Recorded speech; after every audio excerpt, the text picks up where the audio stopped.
લૌકિક સુખ ભક્તિ માર્ગમાં બંધનકારક કેમ બને છે? હરિની ઈચ્છા વિપરીત દેખાય છે તે તો જીવના અજ્ઞાનથી વિપરીત દેખાય છે. પ્રભુ વિપરીત દુઃખ બતાવીને પણ અંતે ભક્તનું સુખ જ ઈચ્છે છે. ભક્તનું દુઃખ પણ વસ્તુતઃ દુઃખ નથી. એ દુઃખ અનુભવીને પણ ભક્ત અંતે શ્રેષ્ઠ માર્ગે ચઢે છે. નારદજીને વિવાહ કરવાની ઈચ્છા થઈ.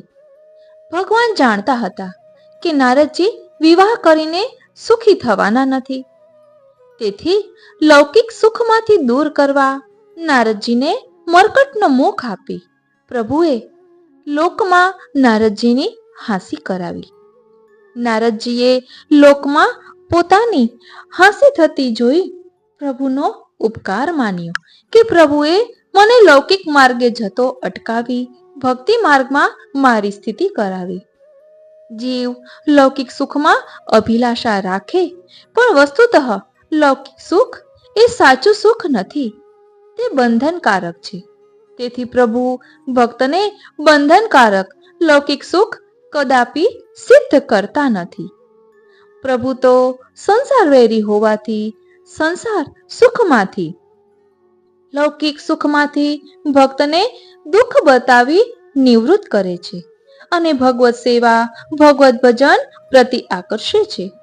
ભક્ત લોકમાં દુઃખ અનુભવી વસ્તુતઃ આનંદ રસ્તો પ્રભુમાં જ છે એમ સમજીને ભગવત સેવા ભગવત ભજન તથા ભગવત લીલાનું ગુણગાન આદિ કરવા દોરાય છે. આ પ્રકારે ભગવાન લોકમાં ભક્તને ક્લેશ બતાવે છે અને પોતાનામાં એનો નિરોધ સિદ્ધ કરે છે. માટે લૌકિક સુખ પણ ભક્તિ માર્ગમાં બંધનકારક છે.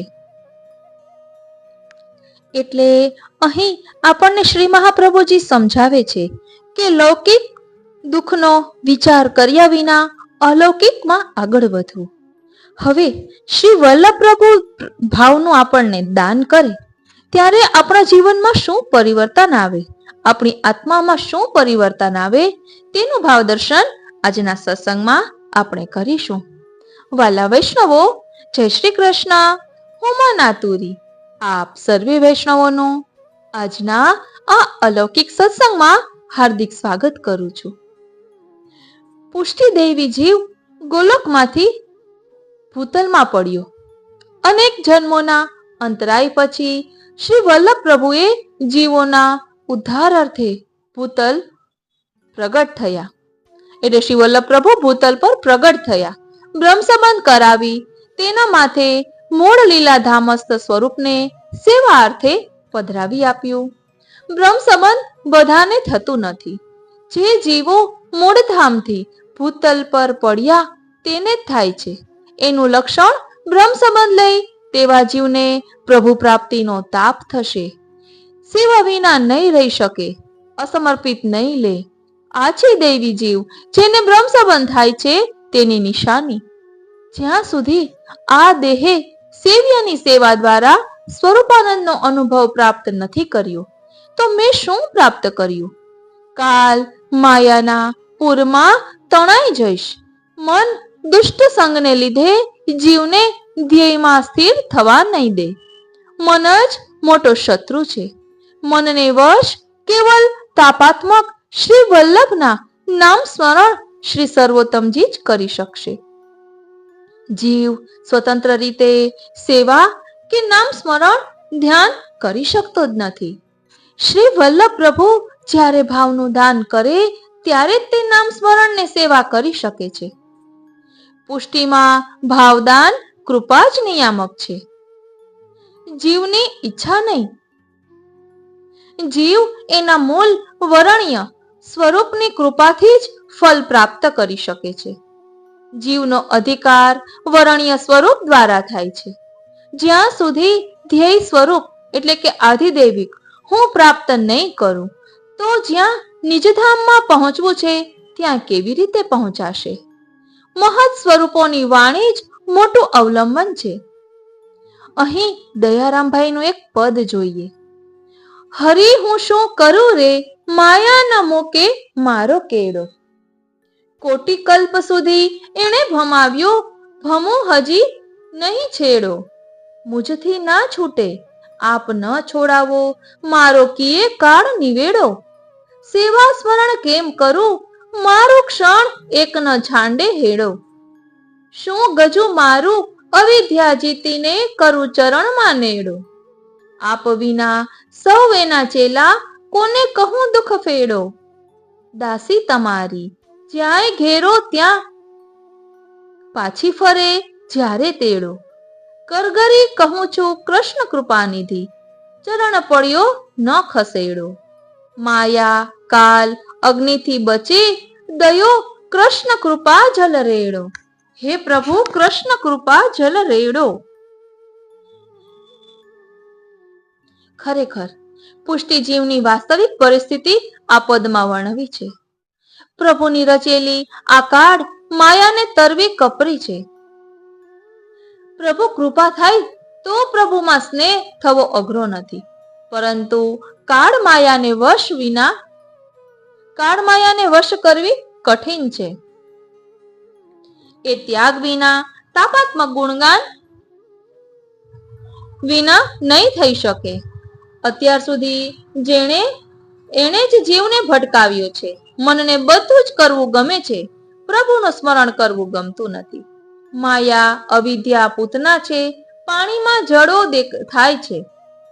માનવીના પગે વળગે તો છૂટે નહીં, લોહી ચૂસે એ પણ અગ્નિ ધરીએ તો છૂટી જાય. તેમ સંસાર માયા જીવને ચોંટી છે. શ્રી વલ્લભ નામરૂપી અલૌકિક અગ્નિથી એ છૂટે છે. એટલા માટે નામ સ્મરણની જ મહત સ્વરૂપો જીવને આજ્ઞા કરે છે. કવિ કહે છે કે મારું જે દુઃખ છે તે આ સંસાર સાગરને તરવાનું છે. એમાંથી છોડાવવા હું કોને કહું? જે છે તે બધા માયાના ચેલા છે. સત્સંગ નથી મળતો, દુસંગ જ પ્રાપ્ત થાય છે. કેવલ મારી માટે તો આપના ચરણ કમલનો દ્રઢ આશ્રય છે. આપ જ કૃપા કરો, વિના મૂલની હું આપની દાસી છું, દીનહીન અજ્ઞાની છું. આ સંસાર અગ્નિમાં તપું છું, આપ કૃપા જલ રેડી મને ઉગારો. શ્રી વલ્લભે શરણે લીધો છે, તેના બળથી આ વિનંતી કરું છું. મારી કોઈ તાકાત કે સામર્થ્ય નથી.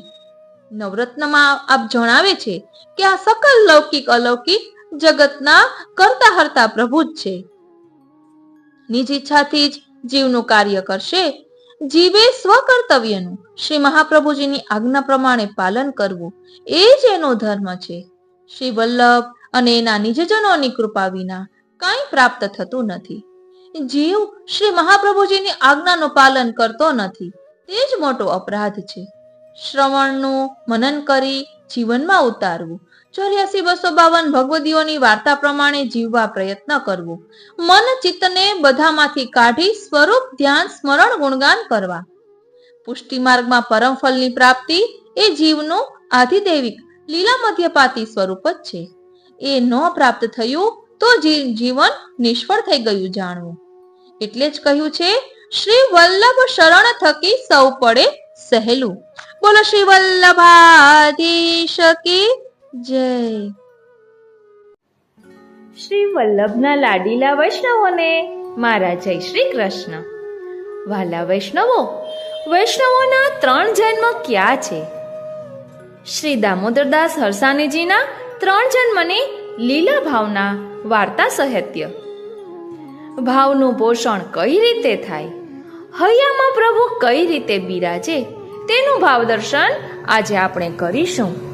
આપણે 84,252 વૈષ્ણવોની વાર્તા વાંચીએ છીએ, તેમાં 3 જન્મની લીલા ભાવના વાળી વાર્તા એમ લખ્યું હોય છે. તો વૈષ્ણવોના 3 જન્મ ક્યાં છે તેનું ભાવ દર્શન કરીએ.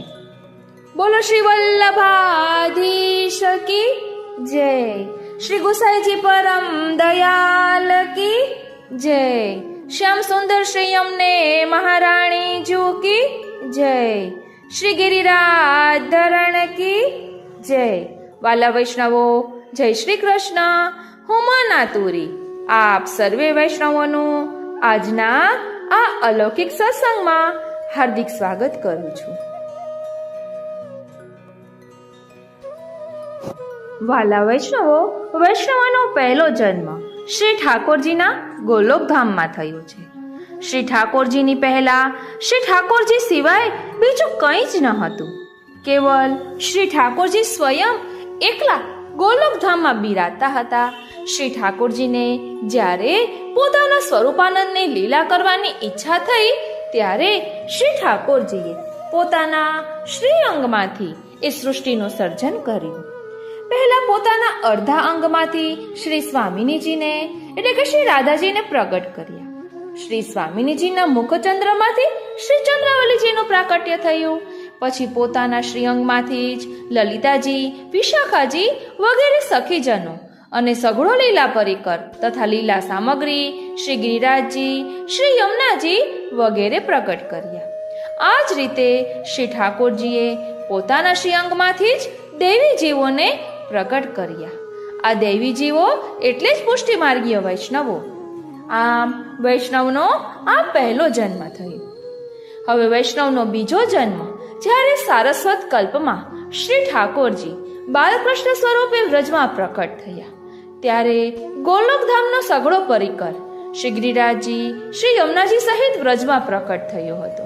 શ્રી ઠાકોરજી કનૈયા સ્વરૂપે નંદ યશોદાને ત્યાં પ્રકટ થયા અને શ્રી સ્વામિનીજી શ્રી વૃષભાજીને ત્યાં રાધાજી સ્વરૂપે પ્રકટ થયા તથા શ્રી ચંદ્રાવલીજી, શ્રી લલિતાજી, શ્રી વિશાખાજી વગેરે સઘળા ગોપીજનો વ્રજના બીજા ગોપોને ત્યાં પ્રકટ થયા. વ્રજના આ ગોપ ગોપીઓ સ્વરૂપે વૈષ્ણવનો આ બીજો જન્મ થયો. હવે વૈષ્ણવનો ત્રીજો જન્મ આ સાંપ્રત શ્વેતવાળા કલ્પમાં થયો. 535 વર્ષ પહેલા વ્રજમાં ગોવર્ધન પર્વત પર શ્રી ઠાકોરજી સ્વયં શ્રીનાથજી સ્વરૂપે પ્રકટ થયા. જ્યારે આ જ સમયમાં ચંપારણ્યમાં શ્રી સ્વામિનીજી સ્વરૂપા શ્રી રાધાજી સ્વયં શ્રી વલ્લભાચાર્યજી સ્વરૂપે પ્રકટ થયા. જ્યારે શ્રી ચંદ્રાવલીજી એટલે કે શ્રી ગુસાઈજી સ્વરૂપે પ્રકટ થયા.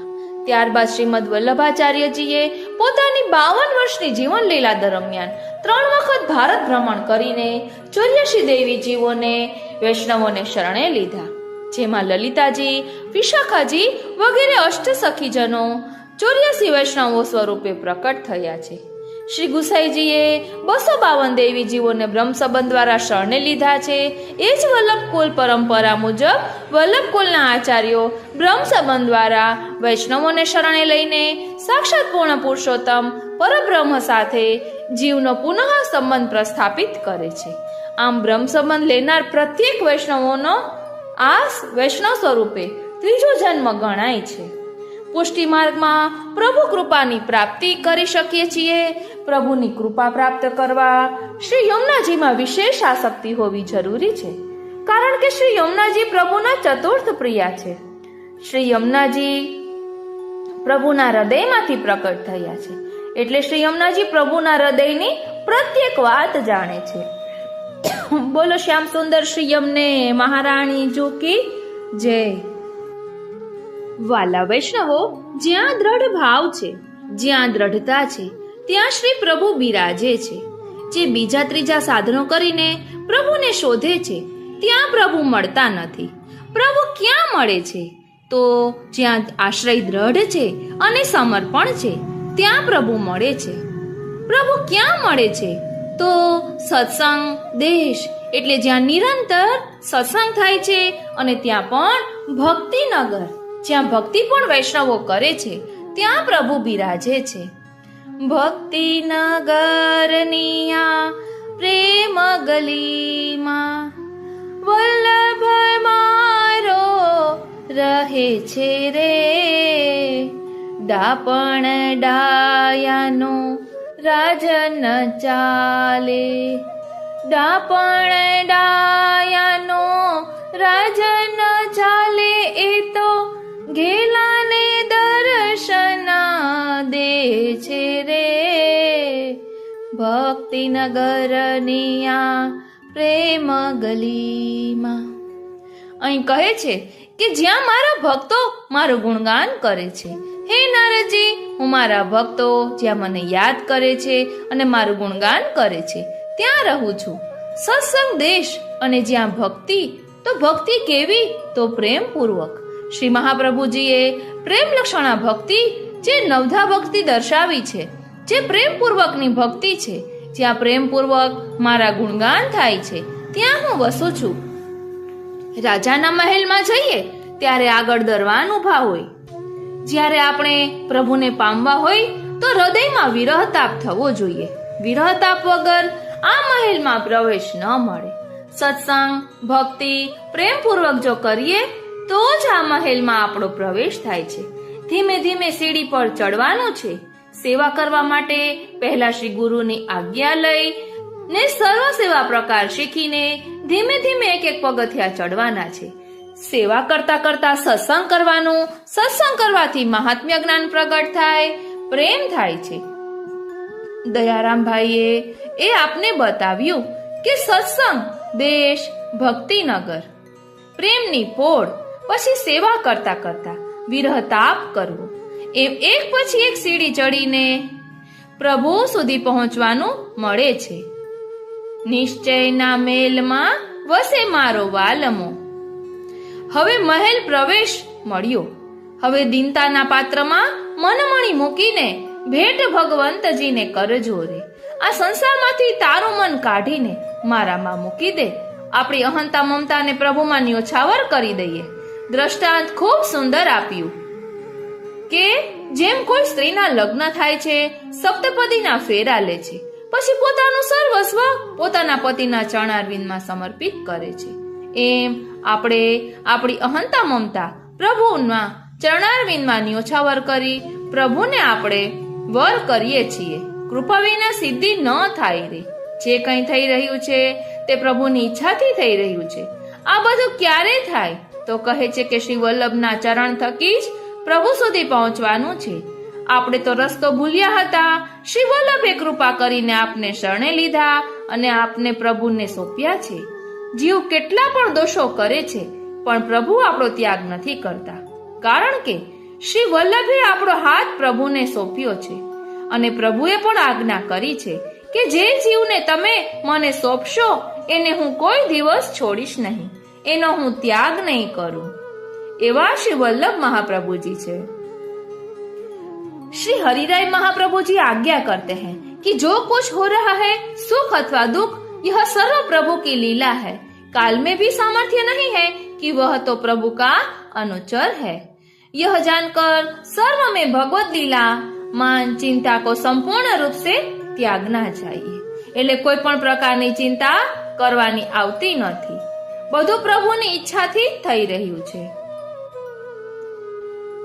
વાલા વૈષ્ણવો, પુષ્ટિ ભક્તિ વિશે સમજાવતા કહે છે કે શ્રી મહાપ્રભુજી સેવા કેવા ભાવથી કરવી એ સંબંધમાં ખૂબ જ સુંદર યુક્તિ બતાવતા આજ્ઞા કરે છે. શું આજ્ઞા કરે છે? તો કહે છે શુશ્રૂષણમ ચ તદેવ યેન સેવ્યસ્ય સુખમ ભવતિ પરિતુષ્યતિ ચ. જેથી સેવ્યને સુખ થાય અને સેવ્યને સંતોષ થાય તે જ સેવા. સેવામાં શ્રી ઠાકોરજીના સુખની, સંતોષની, પ્રસન્નતાની સદૈવ ભાવના રહે અને એ ભાવનાનું સાતત્ય જળવાઈ રહે તો તમારી પુષ્ટિ ભક્તિ સેવા સાચી. શ્રી મહાપ્રભુજીના એક શક્તરાણી સેવક શ્રી બાલકૃષ્ણજીની સેવા પ્રેમપૂર્વક કરે. ભરણ પોષણનું બીજું કોઈ સાધન ન હતું. ચરખો ખાતી, સૂતર વેચી ગુજારો કરતા. જે વખતે જે કંઈ ઉપલબ્ધ હોય તે શ્રી ઠાકોરજીને ભોગ ધરતા અને જે ધરતા તેનાથી પેટ ભરતા. જ્યારે થોડુંક દ્રવ્ય ભેગું થતું ત્યારે શ્રી ઠાકોરજી માટે નવીન સામગ્રી સિદ્ધ કરતા અને પ્રભુને ધરતા. એકવાર 2-4 પૈસા ભેગા થતા શ્રી ઠાકોરજી માટે બેસનના લાડુ સિદ્ધ કર્યા. મનમાં વિચાર્યું પ્રભુને ગમતી સામગ્રી 10-12 દિવસ ચાલશે. એટલા દિવસો તો પ્રભુને પરિશ્રમ નહીં પડે. એક હાંડીમાં ભરી મંદિરમાં શીકામાં મૂકી દીધા અને ચરખો કાતવા બેઠા. આ બાજુ મંદિરમાં શ્રી ઠાકોરજીએ શીખામાંથી હાંડી ઉતારી સિંહાસન પર બેસી લાડુ આરોગવા લાગ્યા. મંદિરમાંથી કંઈક ખડખડવાનો અવાજ આવ્યો. માજીને થયું કે કઈ બિલાડી ઉંદર તો નહીં હોય ને. ધીરે રહીને મંદિરનું દ્વાર ખોલ્યું તો સાક્ષાત શ્રી ઠાકોરજી હાંડીમાંની સામગ્રી આરોગી રહ્યા છે. અરે લાલા, આ સામગ્રી તો તારે માટે જ તો બનાવી છે. તને દરરોજ સાદી દાળ રોટી ના આરોગવી પડે તેથી તો બનાવી રાખી છે. તું તો આજે જ બધું આરોગી જઈશ તો હું બીજે ક્યાંથી લાવીશ? માં, મને તો રોજ નવી તાજી સામગ્રી જ ભાવે. કાલે ભલે સાદું બનાવજે, પણ તાજું તાજું મને ભાવે છે. માજીએ દંડવત કરી બોલ્યા, લાલા, મારી ભૂલ થઈ, મને માફ કરી દે. હવે હું રોજ થોડી પણ તાજી સામગ્રી સિદ્ધ કરીશ. તારી પ્રસન્નતા અને સુખથી અધિક મારા માટે બીજું શું હોઈ શકે? આ છે શ્રી વલ્લભની, શ્રી વિઠ્ઠલની પુષ્ટિ ભક્તિ. શ્રી વલ્લભને શરણે જઈને રહીએ આનંદમાં, સેવું સદા હું તો વ્રજના ધણી, માંગુ એટલું. એટલે તો શ્રી વલ્લભના શરણે જઈને આનંદમાં રહેવાની વાત છે. શા માટે આનંદમાં રહીએ? તેનું મુખ્ય કારણ એ જ છે કે દ્રઢ આશ્રય સ્વીકાર્યો હોય તો પ્રભુના સાનુભાવનો ખ્યાલ આવે. શ્રી વલ્લભ વિઠ્ઠલની કૃપાથી બધું જ સહેલું થાય. અહીં કહે છે કે શ્રી મહાપ્રભુજી ગુરુ મારા હૈયામાં બિરાજો. પ્રથમ શિક્ષાપત્રમાં વૈષ્ણવનું કર્તવ્ય આવે છે. બીજા શિક્ષાપત્રમાં શ્રી કૃષ્ણના સ્વરૂપ વિશે શ્રી હરિરાય મહાપ્રભુજી બતાવે છે. અને ત્રીજા શિક્ષાપત્રમાં શ્રી હરિરાય મહાપ્રભુજી સત્સંગની આજ્ઞા કરતા કહે છે કે દુસંગનો ત્યાગ કરવો, લૌકિક આસક્તિ દૂર કરવા, સત્સંગમાં રહેવું. પરંતુ પ્રશ્ન એ થાય કે દુસંગ શું છે? તો શ્રી મહાપ્રભુજી કહે છે કે માનવ જીવન જેના વિચાર વચનથી સંસારમાં ભટકે છે, સરકે છે, તેના સંગને દુસંગ અને દુષ્ટ જાણવું. તેવા જીવ પોતે પણ માર્ગ ભૂલે છે અને બીજાને પણ માર્ગ ભૂલાવે છે. આવા દુસંગીના સંગથી જીવોના સત્કર્મો નાશ પામે છે અને જીવ પતનના માર્ગે વધી જાય છે. બીજો પ્રશ્ન છે કે સંગ શું છે? તો શ્રી હરિરાય મહાપ્રભુજી કહે છે કે જે સંગને કારણે ભગવત પ્રાપ્તિ માટે આસક્તિ અને વ્યસન વધે છે તેને સત્સંગ જાણવો. નિધિ પ્રાપ્ત સુસંરક્ષ્યો દુસંગાદિક્ત સદા ત્યક્ત્વાપી લોક સંકોચમ યથા વ્યભીર જલાદપી. જે ભગવત ભાવરૂપી નિધિ સ્વરૂપ પ્રાપ્ત છે તેની રક્ષા કરવા લોકના સંકોચનો ત્યાગ કરીને દુસંગથી રક્ષણ કરવું જોઈએ. જેમ જળથી અગ્નિની રક્ષા કરીએ છીએ, ભગવત ભાવ અગ્નિ સ્વરૂપ છે અને દુસંગ જળ સમાન છે. જળનો સ્વભાવ પ્રકૃતિ ગુણ અગ્નિનું શમન છે, નાશ કરતા છે. શ્રી મહાપ્રભુજી કહે છે કે ભગવત સેવામાં કોઈ શરમ સંકોચ ન રાખવો જોઈએ. શ્રીજી સેવાનું પ્રત્યેક કાર્ય પોતે જ કરવું જોઈએ. સત્સંગીના સંગમાં રહીને આસક્તિ અને દુષ્ટનોના સંગથી દૂર રહી દુસંગીથી દૂર રહેવા પ્રયત્ન કરવો જોઈએ. શ્રી હરિરાય મહાપ્રભુજી કહે છે કે દુસંગીથી અને દુસંગથી દૂર રહેવા પ્રયત્ન કરવો, પરંતુ જો દૂર ના રહી શકાય તો તે સ્થાનનો પરિત્યાગ કરવો. મન, હૃદય અને ચિત્તને ભગવત સેવામાં અને કીર્તનમાં તત્પર રાખવું જોઈએ. હરિશરણની ભાવના નિત્ય મનમાં રાખવી જોઈએ. શ્રી મહાપ્રભુજી વિવેક ધૈર્યાશ્રમમાં કહે છે કે જે જન અહંતા મમતા વાળા સંસારમાં આસક્તિ કરવાની પ્રેરણા કરે છે તો તેનો સંગ દુસંગ જાણવો. એટલે જેના સંગથી કે આપણે જેમ કે કોઈ સાથે ફોનમાં વાત કરીએ અને તેનાથી સંસારમાં પાછા ડૂબી જતા હોઈએ તો એ દુસંગ છે. એટલે આપણે કોની સાથે વાત કરવી ને શું કરવી એ પણ ધ્યાન રાખવાનું છે. શ્રી વલ્લભ અને વલ્લભ કુલનો શરણ જે પુષ્ટિજીવ સ્વીકારે છે તે જીવો શ્રીજી સેવાના અધિકારી છે. શ્રી હરિરાય મહાપ્રભુજી કહે છે કે જીવોએ સદૈવ વૈષ્ણવોના સંગમાં રહેવું જોઈએ, જેથી લૌકિક સંસારમાં મન આમ તેમ ભટકે નહીં. શ્રી ગુસાઈજી પ્રભુચરણ કહે છે કે પુષ્ટિજીવ જ્યારે વિચારે કે શ્રી મહાપ્રભુજીનો શરણાર્થી એવો હું જ્યારે શ્રી મહાપ્રભુજીના બીજા શરણાર્થીને મળું છું ત્યારે એ શરણાર્થી સંગી મારો સાચો સંબંધી થયો છે. મારા ચિત્ત અને મનને ભગવત સેવામાં જોડીને મને અન્ય માર્ગી સંગથી બચાવે છે અને શ્રી વલ્લભ, શ્રી વિઠ્ઠલના ચરણોનો અનુગ્રાહી બનાવે છે. કારણ કે પુષ્ટિ માર્ગમાં તો કેવળ શ્રી વલ્લભ, શ્રી વિઠ્ઠલ, શ્રી વલ્લભ કુલ બાલકો, વૈષ્ણવ રૂપે રહેલા વ્રજ ભક્તો અને શ્રી વ્રજભૂમિ એ રસાત્મક અને ફલાત્મક બનીને પુષ્ટિ જીવોને પ્રકાશરૂપ પોષણ આપે છે. બોલો શ્રીનાથજી પ્યારે કી જય, શ્રી ગિરિરાધરણ કી જય, શ્રી વલ્લભાધીશ કી જય, શ્રી ગુસાઈજી પરમ દયાલ કી જય, શ્યામ સુંદર શ્રી યમને મહારાણી જુ કી જય. વાલા વૈષ્ણવો, એક સમયે દક્ષિણ ભારતમાં એક વૈષ્ણવ રજમાં આવ્યા. શ્રી ગુસાઈજી પ્રભુચરણે આજ્ઞા કરી કે તમે હવે વ્રજમાં જ નિવાસ કરો, વૈષ્ણવોની સાથે સત્સંગ કરો. એ વૈષ્ણવે ગુરુ આજ્ઞામાંની વ્રજમાં નિવાસ કર્યો. જેમ જેમ ખબર પડે કે કોઈ સ્થળે વૈષ્ણવો છે તો એમનો સંગ કરવા ત્યાં દૂર સુધી જતા. એક દિવસ શ્રી પ્રભુચરણે પૂછ્યું, વૈષ્ણવ, તમને બીજા વૈષ્ણવોનો સંગ મળ્યો? તો વૈષ્ણવ કહે, જયરાજ, નિત્ય ગોકુલ મથુરા જેવા સ્થાનોમાં જઈને ત્યાં બિરાજતા મોટા મોટા વૈષ્ણવોનો સંગ કરું છું. આપશ્રીએ ફરી પૂછ્યું કે વૈષ્ણવ, તમને કેમ ખબર છે કે તમે જે વૈષ્ણવોનો સંગ કરો છો એ મોટા વૈષ્ણવો છે? વૈષ્ણવ કહે, જયરાજ, તેઓ મોટા સારા ઘરોમાં રહે છે અને વૈભવપૂર્ણ રીતે શ્રી ઠાકોરજીની સેવા કરે છે, તેથી જાણ્યું કે તેઓ મોટા વૈષ્ણવ છે. શ્રી પ્રભુચરણે કહ્યું કે તમે એવું કેવી રીતે માની લીધું કે જે મોટા ઘરમાં જ સારા વૈષ્ણવો રહેતા હોય અને તેમની પાસેથી જ સત્સંગ મળી રહે? આપ જે ગામમાં ગયા ત્યાં નાના ઘરોમાં કે ઝૂંપડાઓમાં વૈષ્ણવોને કેમ ન શોધ્યા? વળી ત્યાં તમારે વૈષ્ણવોને શોધવા માટે દૂર દૂર સુધી જવાની જરૂર ન હતી. તમે રોજ દર્શન વખતે શ્રીજી મંદિરે જેમને મળો છો એ કોણ છે? એ પણ તો વૈષ્ણવો જ છે. રોજ રોજ 5-15 વૈષ્ણવોને બદલે જો કોઈ ખૂણામાં બેસીને ભગવદ વિયોગમાં આંસુ સારતા એકાદ વૈષ્ણવનો સંગ મળી રહે ને તો એ પણ દુર્લભ એવો સત્સંગ મળ્યો કહેવાય. સ્વરૂપ પુષ્ટ કરાવવું એ સ્વરૂપમાં સાક્ષાત શ્રી પુરુષોત્તમનો આવિર્ભાવ કરાવવો. માટે ઘરમાં બિરાજતા શ્રી ઠાકોરજી માત્ર એક સ્વરૂપ જ નથી, પરંતુ સાક્ષાત શ્રી પુરુષોત્તમ છે. એ જ રીતે ઘરમાં રહેતા માતા પિતા, પતિ પત્ની, બાળકો વગેરે પણ માત્ર સામાન્ય વ્યક્તિઓ જ નથી, પરંતુ એ દરેક વ્યક્તિ વૈષ્ણવ છે. આ શુદ્ધ ભાવ સાથે એમની સાથે ઘરમાં રોજ સત્સંગ કરશો તો હરિગુરુ વૈષ્ણવનો અનુભવ થશે. બોલો શ્રી વલ્લભાધીશ કી જય. આ રીતે આપણે સમજી શકીએ છીએ કે વૈષ્ણવોનો સંગ કઈ રીતે કરવો, વૈષ્ણવોના 3 જન્મ ક્યાં છે. હવે આપણે શ્રી દામોદરદાસ હરસાણીજીના 3 જન્મની લીલા ભાવના સમજીએ અને ત્યારબાદ ભાવનું પોષણ કઈ રીતે થાય તેનું ભાવ દર્શન કરીશું.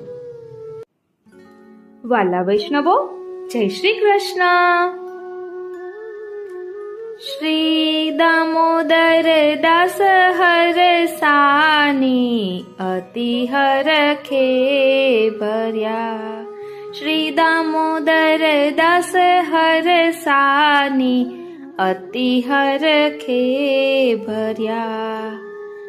ઉપર બેઠા જોતા હતા વાટ જો, ઉપર બેઠા જોતા હતા વાટ જો. શ્રી દામોદરદાસ હરસાણીજી કોની વાટ જોઈ રહ્યા હતા તેનો સત્સંગ આજે આપણે કરીશું. વાલા વૈષ્ણવો, જય શ્રી કૃષ્ણ. હું માં નાતુરી આપ સર્વે વૈષ્ણવોનું આજના આ અલૌકિક સત્સંગમાં હાર્દિક સ્વાગત કરું છું. વાલા વૈષ્ણવો, એક વખત મારા મમ્મીએ બધા ભાઈ બહેન માટે 84-252 વૈષ્ણવની વાર્તા અને ભાગવતજીનું પુસ્તક બધા માટે પધરાવ્યું હતું. ત્યારે મેં મારા મમ્મીને કહ્યું કે મૂળ ગ્રંથોનું વાંચન મનન ચિંતન કરવું જોઈએ. એટલે મૂળ 84-252 વૈષ્ણવની વાર્તા વ્રજ ભાષામાં છે. એટલે મેં એમને કહ્યું કે આ બધા ભાઈ બહેન માટે આ પુસ્તક પધરાવજો, કેમ કે બધા ભણેલા ગણેલા છે અને બધાને વ્રજ ભાષા સમજાઈ જાય તેવી જ છે, કારણ કે હિન્દીને મળતી આવતી હોય. એટલે મારા મમ્મીએ મને કહ્યું કે દીકરા, 84-252 વૈષ્ણવની વાર્તા મારે પણ વાંચવી છે, પણ ગુજરાતીમાં હોય ને તો મને સુંદર રીતે સમજાય. એટલે આ વાત મને હમણાં દરરોજ મગજમાં ચિંતનમાં આવી રહી છે. એટલે મારા મમ્મી ભગવત ચરણારવિંદમાં પહોંચી ગયા અને એક વખત મેં એમને પૂછ્યું હતું કે તમે પુસ્તક વાંચવાનું શરૂ કર્યું, કારણ કે એમને ગુજરાતીમાં જોઈતું હતું, એટલે એમના માટે ગુજરાતીમાં પધરાવ્યું હતું. તો એમને કીધું કે ના, હજી મારે વાંચવાનું બાકી છે, હજી મારે બાકી છે. એટલે મને એ જ હમણાં કેટલા દિવસથી એ જ વિચાર આવી રહ્યા હતા કે મમ્મીએ એમ કીધું હતું કે મારે આ હજી વાંચવાના બાકી છે. તો વાલા વૈષ્ણવો, અમે હમણાં એક પ્રસંગમાં ગયા, મારા ભાણેજની સગાઈ હતી. તો અમે ગયા અને કુદરતી એના પપ્પાએ કીધું કે આપણે મારા ભાઈને ને મળતા આવીએ. એટલે મને એમ થયું કે આ મારા મમ્મીની જ ઈચ્છા છે. એટલે પછી મારા મમ્મીના ઘરેથી 84-252 વૈષ્ણવોની વાર્તાના પુસ્તકો ગુજરાતી ભાષામાં છે એ પધરાવ્યા. અને મારી મમ્મીએ ફોનમાં કહ્યું હતું કે ગુડી, મેં તારા માટે પુસ્તક માટેના વસ્ત્ર રાખ્યા છે. તો તે પુસ્તકની સાથે જે વસ્ત્ર પણ હતા. એટલે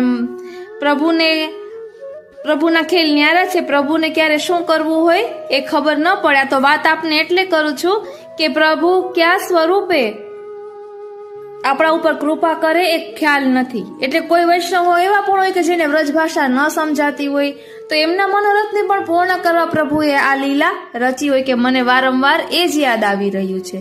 નહીતર મેં જ કહ્યું હતું કે વ્રજ ભાષામાં જ પુસ્તકો વાંચવા જોઈએ. એટલે મારી પાસે વ્રજ ભાષામાં બિરાજે છે, 2 સેટ છે, એક મારો ને એક મારી દીકરી માટે, કે સાસરે ગમે ત્યારે જાય તો સાથે પધરાવી જાય પોતાના પુસ્તકો. તો આ વારંવાર આ ચિંતન થતું હતું. એટલે આજે આપણે એક નવા જ રૂપમાં સત્સંગ કરીશું. 84 વૈષ્ણવની વાર્તામાંથી દામોદરદાસ હરસાનીજીની વાર્તા અત્યારે લઈશું. એટલે આપણે ક્યારેક 84-252 વૈષ્ણવ વાર્તા ગુજરાતીમાં લઈશું. એવું નથી કે સિરીઝ વાઇઝ લાઈનમાં જ વાર્તા આવશે, કારણ કે મધુરાષ્ટક રસપાનમાં 84-252 વૈષ્ણવ વાર્તા સંગતિ છે, અને નામરત્નાખ્ય સ્તોત્રમાં પણ છે. તેવી જ રીતે સર્વોત્તમ નામાવલીમાં પણ ઘણી જગ્યાએ પ્રસંગો એવી રીતે આવે છે.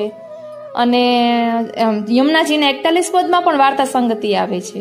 એટલે પ્રભુ જે રીતે પ્રેરણા કરશે, જેને જે ગુણગાન પ્રભુને જે શ્રવણ કરવા હશે, એ જે પ્રેરણા કરશે તે રીતે આપણે લઈશું. ક્યારેક સિમ્પલ લઈશું, ક્યારેક અલગ રીતે લઈશું. જેમ પ્રભુ પ્રેરણા કરશે તે રીતે આપણે સત્સંગમાં ક્યારેક 84-252 વૈષ્ણવ વાર્તા ગુજરાતીમાં પણ લઈશું. કારણ કે વારંવાર આવું મગજમાં આવ્યા કરે એટલે તેની પાછળ પણ કંઈક રહસ્ય છુપાયેલું જ હોય. અને બાકી આવી રીતે અચાનકથી જવાનું પણ ન થાય. હું ક્યારેય પણ કોઈ પ્રસંગમાં જતી પણ નથી. અહીંયા જવાનું થયું અને ત્યાંથી મારા મમ્મીના ઘરે પણ જવાનું થયું. એટલે આ બધી પ્રભુની ઈચ્છા હોય તો જ આ રીતે સુગમતાથી, સરળતાથી થાય. એટલે આજે આપણે 84 વૈષ્ણવ વાર્તાનો એકાદો પ્રસંગ, એક વાર્તા દામોદરદાસ હરસાનીજીનું ભાવદર્શન કરીએ. વાલા વૈષ્ણવો, આ પુસ્તક પુષ્ટ કરાવેલું છે અને તેમાં વલ્લભકુલના બાલકના વચનામૃત લખેલા છે. અને તેમાં લખ્યું છે કે ભગવદીયની વાર્તા હૃદયારૂઢ થાય ત્યારે ફલ અનુભવ થાય. એટલે વાલા વૈષ્ણવો, આપણે આ વાર્તાઓ વાંચીએ એ હૃદયારૂઢ થાય, આપણે આત્મપટલ પર ધારણ કરીએ ત્યારે એ ફલનો અનુભવ આપણને થાય.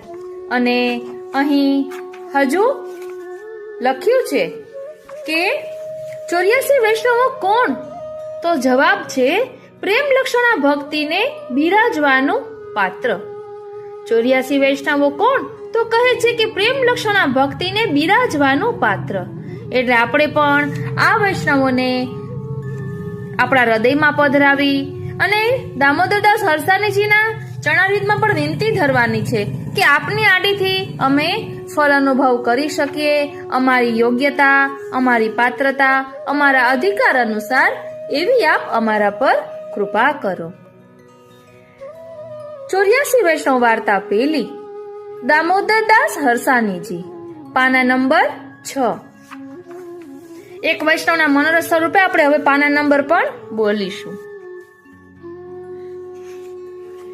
સૌપ્રથમ અહીં પ્રસ્તાવના આપી છે તે લઈએ કે શ્રી ગોકુલનાથજીએ 84 વૈષ્ણવની વાર્તા પ્રકટ કરી છે.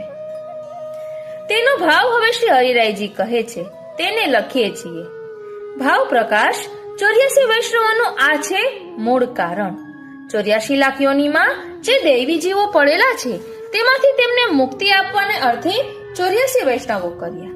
તે જીવોના 84 પ્રકાર છે. ભૂતકાળમાં રાજસી, તામસી, સાત્વિક, નિર્ગુણ, આમ 4 જાતના જીવો આવ્યા. તેમાંની રાજસી, તામસી, સાત્વિક જીવોને રહેવા દીધા, જેમનો શ્રી ગોસાઈજીએ ઉદ્ધાર કરશે.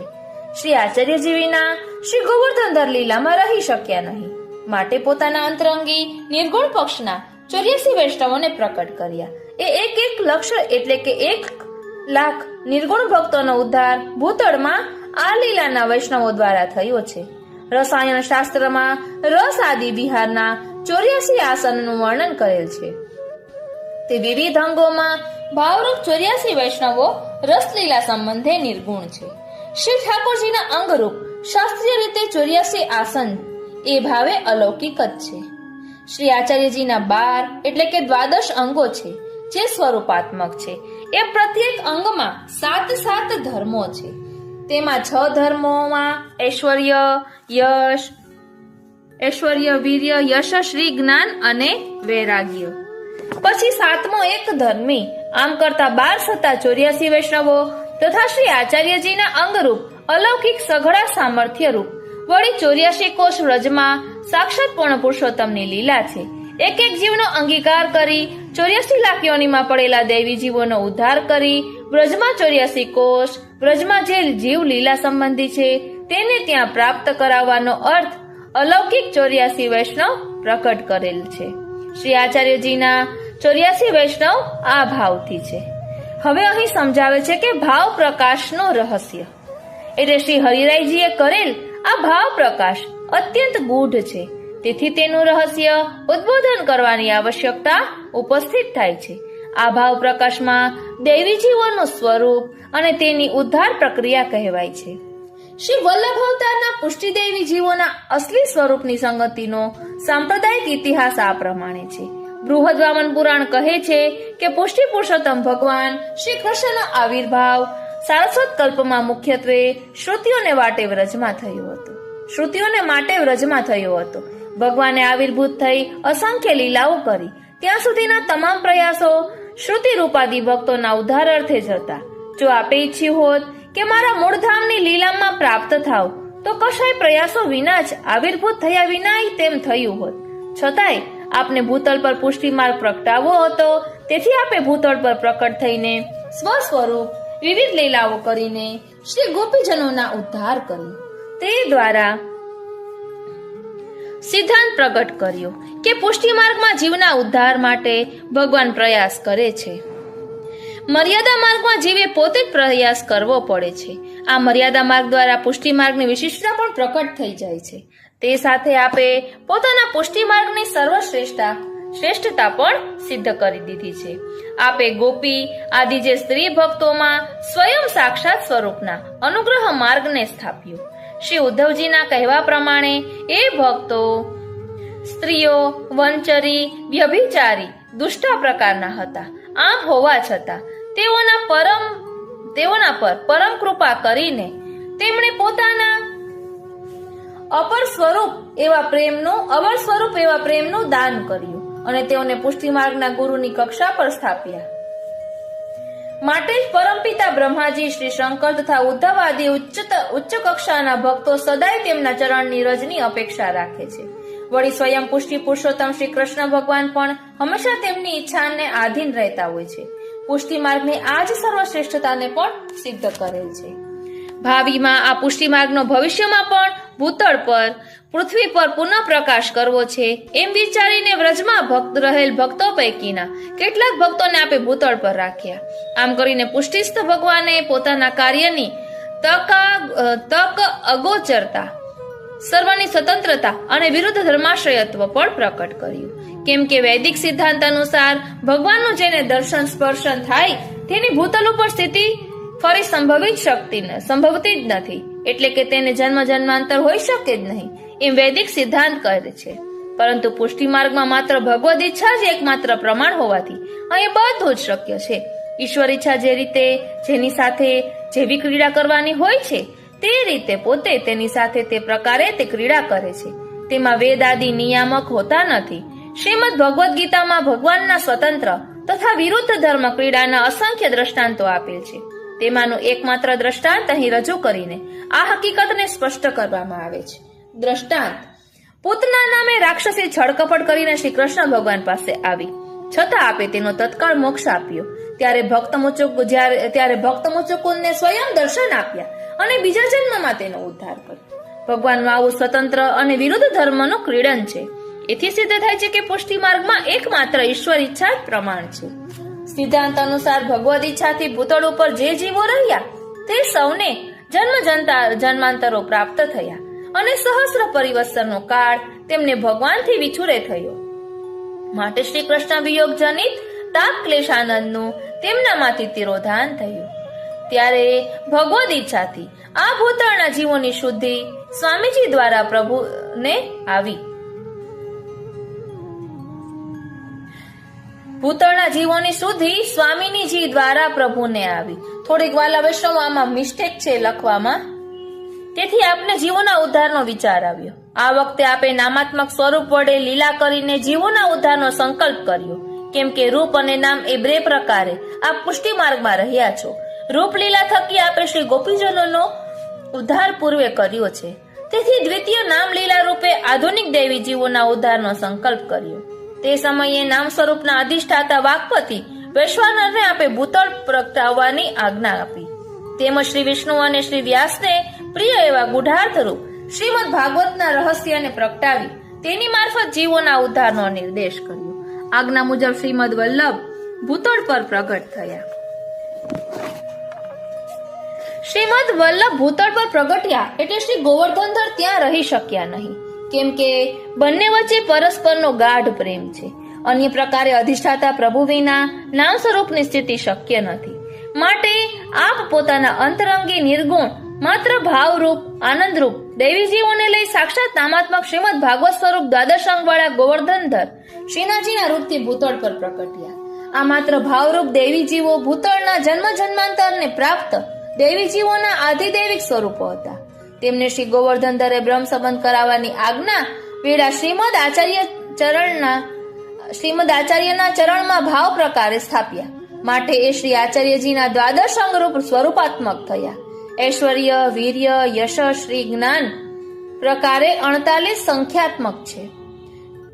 સિદ્ધાંત અનુસાર ગુણ ગુણીનો અભેદ હોઈ શકે. એ સૌ નિર્ગુણ સર્વ સામર્થ્ય રૂપ હતા. વળી રાજસ્તામસ તથા સાત્વિક ભાવ ભેદવાળા અંશ અંશી કોટી કોટી જીવોને પણ શ્રી ગોવર્ધનધરે શ્રીમદ આચાર્ય ચરણમાં ભાવ તત્વ રૂપ વડે સ્થાપ્યા હતા. શ્રીમદ આચાર્ય ચરણ પછી તેમને શ્રી વિઠ્ઠલેશમાં સ્થાપ્યા, જેમાં 252 સગુણ અંશી પ્રકારના ભક્તોને પોતે સમુદ્ધાર કર્યો. બીજા અંશાત્મક સગુણ જીવોનો સ્વવંશ દ્વારા આજ સુધી શ્રી વિઠ્ઠલેશ ઉદ્ધાર કરી રહ્યા છે. શ્રીમદ આચાર્ય ચરણમાં રહેલા આ લીલાસ્થ આધિદેવિક સ્વરૂપો અંગરસ હોવાથી તથા અંગના ધર્મરૂપ રસના આસનો હોવાથી તેથી અંગના આસનના ભાવરૂપ પણ છે. તેથી પણ રસના સંબંધે તેમની નિર્ગુણતા સિદ્ધ થાય છે. એ જ રીતે બ્રજ 84 કોષમાં ભગવાનની એક એક લીલા વિશિષ્ટ રીતે સ્થિત હોવાથી તથા તે જ રીતે અંગના ધર્મરૂપ તે લીલાઓ હોવાથી એક એક કોષમાં તેથી અંગરૂપી જીવોની પ્રધાનતા માનવામાં આવેલ છે. તેથી ભૂતળ સ્થિત ભૌતિક સ્વરૂપોનો તેમનામાં જ આધિદૈવિક સ્વરૂપો દ્વારા ઉદ્ધાર કરાવીને ત્યાં તે લીલામાં તેમની સ્થિતિ કરાવી. એ પ્રકારે આધિદૈવિક તથા આધિભૌતિક દૈવી જીવોમાં સ્વરૂપોને જાણ્યા પછી હવે દૈવી જીવોના ઉદ્ધારની પ્રક્રિયાને અંગ કહેવામાં આવે છે. પુષ્ટિ માર્ગના દૈવી જીવોના ઉદ્ધારની પ્રક્રિયા આ પ્રકારે છે. પહેલા તેમને તેમના આધિદૈવિક સ્વરૂપનો સંબંધ કરાવીને તેમને પ્રભુ સાથેનો સાક્ષાત સંબંધ યોગ્ય કરાય છે. કારણ કે આધિદૈવિક ભગવાનનો ભૌતિક પદાર્થો જોડે સાક્ષાત સંબંધ ન થઈ શકે. તેથી શ્રી કૃષ્ણ ભગવાન સાક્ષાત રૂપે વ્રજમાં પ્રકટ થયા. ત્યારે નિત્ય લીલાના વૃંદાવન આદિ સ્થળો, શ્રી ગિરાજી આદિ અને શ્રી યમુનાજી આદિ અને વૃક્ષો આદિ સાથે નિત્ય સીધા ગોપીજનોના ભાવાત્મક રૂપો જે પ્રભુ સ્વરૂપમાં સિદ્ધ હતા તેમનો તે નામરૂપ સ્થળ વ્યક્તિ આદિમાં તેમના સ્વસ્પર્શ દ્વારા પ્રવેશ કરાવ્યો હતો. સમસ્ત વ્રજ વ્યાપી વૈકુંઠ ગોલોકરૂપ થયું તથા તેને પ્રભુના આધિદૈવિક ચરણ કમળનો સ્પર્શ થયો. ગોપીજનો આદિને પણ પ્રભુનો સાક્ષાત સંબંધ થયો. તે વેળા લીલા દ્વારા તે બધાનો ઉદ્ધાર કર્યો. વેણુ ગીતના સુબોધિની અને વિદ્વાન મંડન આદિથી આ હકીકત પુરવાર થઈ જાય છે. આ પ્રક્રિયા પ્રમાણે જ શ્રીમદ આચાર્ય ચરણે બ્રહ્મ સંબંધનો પ્રકાર યોજેલ છે અને તે દ્વારા તેના આધિદૈવિક ભાવરૂપનો તેમનામાં પ્રવેશ કરાવ્યો છે. તે વખતે જ તે જીવ નિર્ગુણ રસમય બ્રહ્મ સેવાનો અધિકારી થઈ શક્યો. તેથી આપે સેવામાં ભૌતિક પંચદોષોને ન માનવાની માર્મિક આજ્ઞા આપી છે. આ રીતે શ્રી કૃષ્ણ લીલાત્મક ભૌતિક સ્વરૂપ આદિમાં પણ આચાર્ય શ્રી તે લીલાના ભાવ સ્થાપન થકી તેમની આધિદૈવિકતાનો પ્રકાશ કરાવીને તેમને સાક્ષાત કરી આપે છે. તેથી જ અહીં વૈદિક મૂર્તિની પ્રતિષ્ઠાનું વિધાન હોતું નથી. શ્રી ગોકુલનાથજી એક દિવસ 84 વૈષ્ણવોની વાર્તા કરતી વખતે કલ્યાણ ભટ્ટાદી વૈષ્ણવોની સંગે રસમગ્ન થયા. તેથી શ્રી સુબોધિનીજીની કથા કહેવાનો ખ્યાલ રહ્યો નહીં. પછી તે અર્ધરાત્રિ થતા શ્રી ગોકુલનાથજીએ શ્રી મુખે કહ્યું કે જે આજે કથાનું ફળ કહીએ છીએ, વૈષ્ણવ વાર્તામાં સર્વ ફળ જાણજો. વૈષ્ણવ સિવાય અન્ય કોઈ પદાર્થ નથી. તે વૈષ્ણવ દ્વારા આ પુષ્ટિ માર્ગ ફલિત થશે. श्री आचार्य जी पण कहता कि दमला यह मार्ग तेरे लिए प्रकट कियो है. તેથી વૈષ્ણવની વાર્તા સર્વશ્રેષ્ઠ જાણજો. આમ 84 વૈષ્ણવ શ્રી આચાર્યજીના નિર્ગુણ પક્ષના મુખ્ય જાણવા. તો હવે રહ્યા રાજસી, તામસી, સાત્વિકી. શ્રી ગુસાઈજીએ ગુણમય તેમના ઉદ્ધાર માટે 84 વૈષ્ણવ રાજસી કર્યા. આ રીતે શરણે લીધા. આ 3 યુથો મળીને 252 શ્રી ગુસાઈજીના અંગ સંબંધી છે. આ પ્રકારે શ્રી આચાર્યજી શ્રી ગુસાઈજીના સેવકોનો ભાવ રહેલ છે. શ્રી આચાર્યજીના 84 વૈષ્ણવોની વાર્તામાં શ્રી ગોકુલનાથજી ગૂઢાશય કહે છે. ત્યાં શ્રી હરિરાયજી પુષ્ટિ માર્ગીય વૈષ્ણવોને જણાવવાને અર્થે અહીં વાર્તા પ્રથમ સેવક દામોદરદાસ હરસાણીજીની શરૂ કરવામાં આવે છે. એટલે ગોકુલનાથજીએ જે વાર્તા કહે છે પછી તેનો ભાવ પ્રકાશ શ્રી હરિરાયજી કરે છે કે જેના કારણે આપણે વાર્તાને સુંદર રીતે સમજી શકીએ. એટલે વાર્તા આપણે અલગથી લઈશું, કારણ કે આપણે અલગ અલગ રૂપે વાર્તાને સમજવી છે. એટલે આપણે અત્યારે આ 84-252 વૈષ્ણવ વાર્તાનો શું ભાવ છે, એટલે કે 84 અને 252 જ વૈષ્ણવોની વાર્તા શા માટે છે તેના ભાવને આપણે સમજ્યા. વાલા વૈષ્ણવો, અહીં વચનામૃતમાં લખ્યું છે કે ફલ ફલિત હોય ફલ રૂપ જાણે. એટલે ભગવદીયનું સ્વરૂપ જાણીએ, તેનો ભાવ જાણીએ ત્યારે રસ અનુભવ થાય. ભગવદીયનું સ્વરૂપ જાણીએ, તેનો ભાવ જાણીએ ત્યારે રસ અનુભવ થાય. તો આપણે પણ આ રસ અનુભવ માણવો છે. અને જેમના આ 84 વૈષ્ણવો છે એવા શ્રી મહાપ્રભુજી વિશે થોડુંક જાણીએ તો આપણે એમના વૈષ્ણવ વિશે પણ સુંદર રીતે સમજી શકીએ. એટલે આજના સત્સંગમાં શ્રી દામોદરદાસ હરસાણીજી જેની વાટ જોઈ રહ્યા હતા એવા શ્રી વલ્લભ પ્રભુનો સત્સંગ, એટલે એમના સ્વરૂપ વિશે આપણે થોડુંક સમજીશું કે એમનું પ્રાકટ્ય, ત્યારબાદ એમના 84 વૈષ્ણવોનો શું ભાવ, એટલે એમના ચરિત્ર વિશે થોડુંક આમાં લખેલું છે તે જોઈએ. શ્રી મહાપ્રભુ વલ્લભાચાર્યજી. શ્રી વલ્લભાચાર્ય વૈષ્ણવ સંપ્રદાય પુષ્ટિ માર્ગની સ્થાપના કરીને ભગવત પ્રાપ્તિનો સહજ અને સરળ માર્ગ દર્શાવ્યો. પુષ્ટિ માર્ગ એ નિષ્કામ ભક્તિનો માર્ગ છે. અહીં પુષ્ટિ વૈષ્ણવ પ્રભુ પાસે માંગવાની નહીં પણ પ્રભુને જ પોતાના ઘરમાં બોલાવે છે. ઘર એ પુષ્ટિ માર્ગીય વૈષ્ણવનું એક મંદિર છે. ભગવાન પાસે માંગવા કરતા ભગવાનને જ ઘેર પધરાવ્યા પછી માંગવાનું રહેતું જ નથી. ભગવાન મળે પછી આપોઆપ બધું મળી જાય છે. બીજા સંપ્રદાયોમાં ભગવાન મંદિરમાં ગુરુ રહે છે, પણ પુષ્ટિ માર્ગ એવો છે કે ગુરુના ઘરમાં પ્રભુ બિરાજે છે. હવેલી એ ફારસી શબ્દ છે.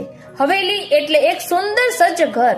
પુષ્ટિ માર્ગમાં શિખરબંધ મંદિરો નથી, એક નાથદ્વારાનું જ મંદિર ગણાય છે. આ મંદિરમાં શિખર ઉપર ધ્વજાજી બિરાજે છે. હવેલી એ પુષ્ટિ માર્ગીય યુનિવર્સિટી છે, મહાશાળા છે, જેમાં વૈષ્ણવો અહીં વૈષ્ણવતાના પાઠ શીખે છે. શ્રી મહાપ્રભુજી વલ્લભાચાર્યનો પ્રાકટ્ય કેવી રીતે થયું એની કથા ઘણી જ રોચક છે. વિક્રમ સંવત 1513 સાલ હતી. દક્ષિણ ભારતના તૈલંગ બ્રાહ્મણ લક્ષ્મણ ભટ્ટજી તીર્થયાત્રામાં ભ્રમણ કરતા હતા. એમની પત્ની ઇલમા ગારુ પણ એમની સાથે યાત્રામાં હતા. એવામાં સમાચાર આવ્યા કે દિલ્હી તરફથી યવનોની સેના કાશી તરફ આગળ વધી રહી છે અને આક્રમણ થશે. આથી તેઓ દક્ષિણ ભારત તરફ પાછા ફરવા નીકળી પડ્યા. રસ્તામાં મધ્યપ્રદેશના ચંપારણ્ય પ્રદેશમાંથી પસાર થતા વનમાં ઇલમા ગારુજીએ એક પુત્રને જન્મ આપ્યો.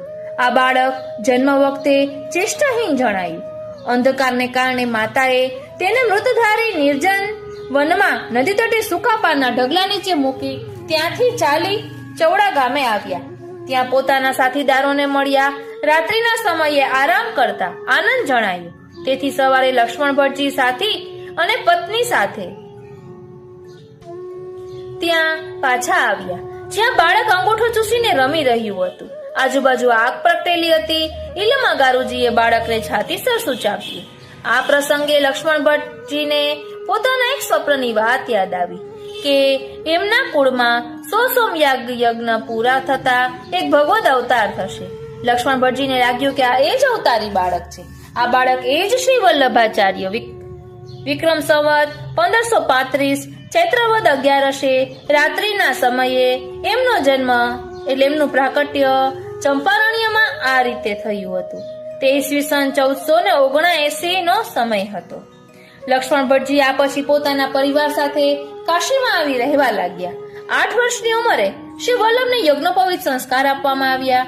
11 વર્ષની ઉંમરમાં એમણે પોતાની તીક્ષ્ણ બુદ્ધિથી વેદાંત, શાસ્ત્રો, પુરાણોનું અને ધર્મશાસ્ત્રનું તલસ્પર્શી જ્ઞાન પ્રાપ્ત કરી લીધું. એમના ગુરુઓ વિષ્ણુચિત, તિરુમલ, માધવેન્દ્ર પુરી વગેરે એમની તેજસ્વી બુદ્ધિ જોઈ પ્રસન્નતા અનુભવવા લાગ્યા. તેમનામાં ભગવત પ્રાપ્તિનો ઉદય થવા લાગ્યો અને ભગવદ આરાધનામાં તેમનો સમય વીતવા લાગ્યો. અધ્યયન સમાપ્ત કરી પોતાના જ્ઞાનની અભિવૃદ્ધિ માટે વલ્લભ પંડિતો સાથે શાસ્ત્રાર્થ સભાઓમાં ગંભીર વિષયોની ચર્ચા કરવા લાગ્યા. શ્રી વલ્લભાચાર્ય વિદ્વાનોની સભાઓમાં શુદ્ધાદ્વૈત સિદ્ધાંતની સ્થાપના કરી. શાસ્ત્ર ચર્ચામાં કેટલાય પંડિતોએ નિરુત્તર ને પરાજિત થઈ તેમના સિદ્ધાંતને સ્વીકાર્યો. વલ્લભ વિદ્વાન અને પંડિત બનતા ગયા. સંવત 1545 તેમણે માતા પિતા સાથે કાશીથી પ્રયાણ કર્યું. માર્ગમાં આવતા તીર્થોમાં સ્નાન, દાન, વિદ્વાનોની સાથે શાસ્ત્રાર્થ કરી પોતાના સિદ્ધાંતની સ્થાપના કરતા કેટલાક દિવસોમાં જગન્નાથપુરી આવ્યા. જગન્નાથપુરીમાં માયાવાદી નાસ્તિકોના પ્રભાવ અને બળથી પરાજિત પંડિત સમુદાય ચૂપચાપ બેઠો હતો. વલ્લભાચાર્યજીના આગમનથી પંડિતોને નવું બળ અને નવું ચૈતન્ય પ્રાપ્ત થયું. રાજાની સંમતિથી માયાવાદી વિદ્વાનો સાથે વલ્લભાચાર્યજીનો શાસ્ત્રાર્થ થયો. દિવસ નિશ્ચિત કરવામાં આવ્યો. આ શાસ્ત્રાર્થમાં ભાગ લેવા માટે પંડિતોનો મોટો સમુદાય એકત્રિત થયો. શ્રી જગદીશના મંદિરમાં યોજાયેલા આ શાસ્ત્રાર્થમાં વલ્લભાચાર્યજીને વિજય પ્રાપ્ત થયો. સભાના અંતમાં રાજાએ પ્રશ્ન પૂછ્યા. વાદ વિવાદ થયો અને વલ્લભાચાર્ય ભક્તિ માર્ગને અનુરૂપ જવાબો આપ્યા, પરંતુ મર્યાદાવાદીઓએ તેનો સ્વીકાર ન કર્યો અને એવો આગ્રહ કર્યો કે જો આ સિદ્ધાંતને ભગવાન જગદીશ સ્વીકારે તો માનવું. હરે શ્રીનાથજી.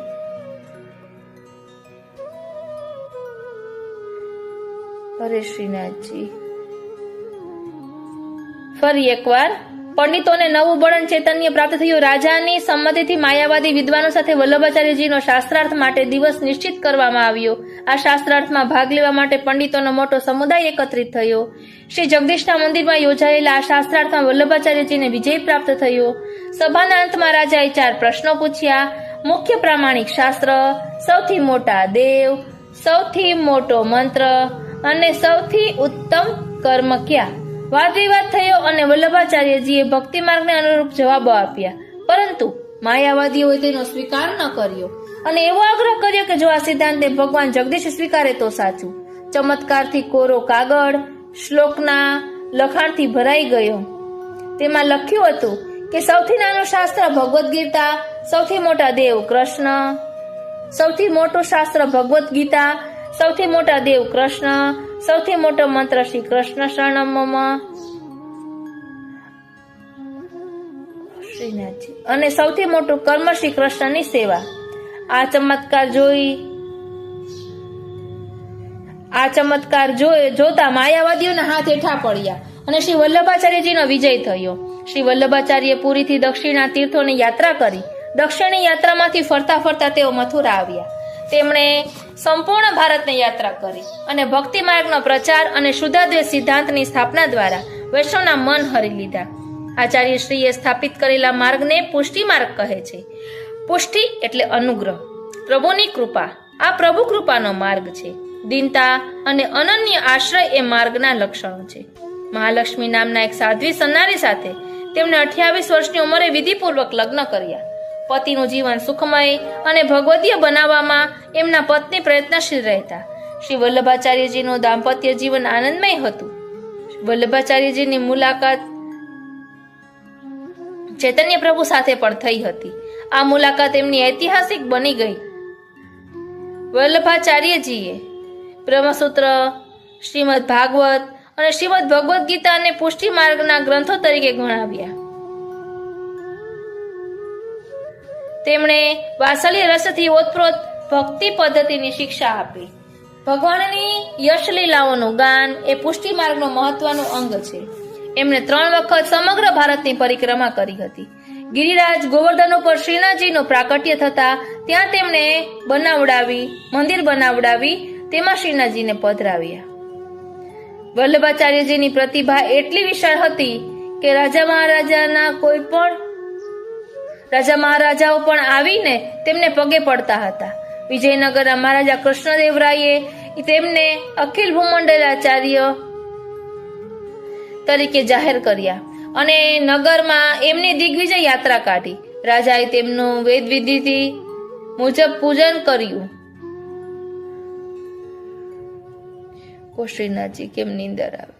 પૂજન કર્યું અને તેમનો કનકાભિષેક કરી પુષ્કળ સુવર્ણ ભેટ ધર્યું. આચાર્યશ્રીએ તે લીધું નહીં અને વિદ્વાનોમાં અને બ્રાહ્મણોમાં વહેંચી દીધું. રાજાએ તેમની પાસેથી વૈષ્ણવ દીક્ષા લીધી. રાજાએ તેમને 1000 સોના મહોરો ભેટ ધરી અને એમાંથી તેમણે માત્ર 7 મહોરો લીધી. તેમાંથી તેમણે શ્રીનાથજી માટે નૂપુર ઘડાવ્યા. એમના 84 શિષ્યોમાં મુખ્ય સુરદાસજી, કુમનદાસજી, કૃષ્ણદાસજી અને પરમાનંદદાસજી શ્રીનાથજીની ઠાકોરજીની સેવા અને કીર્તનની સેવા કરતા હતા. આચાર્ય શ્રી ગૃહસ્થાશ્રમમાં સ્થિર થવા પ્રયાગ પાસે અડેલમાં આશ્રમ કરી રહ્યા. તેમને ત્યાં 2 પુત્રો થયા. પહેલા શ્રી ગોપીનાથજી અને બીજા શ્રી વિઠ્ઠલનાથજી. એમના જીવનમાં અનેક ચમત્કારો બન્યા છે. ગોકુળમાં ભગવાન શ્રી કૃષ્ણે તેમને પ્રત્યક્ષ દર્શન આપ્યા હતા. તે પછી તન મન ધન સર્વસ્વ પ્રભુને અર્પણ કરી પ્રયાગ જઈ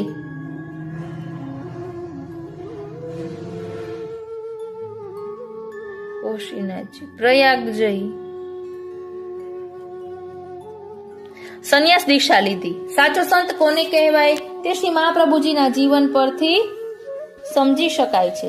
શ્રી મહાપ્રભુજીએ 10 વર્ષની ઉંમરમાં 3 પ્રતિજ્ઞાઓ લીધી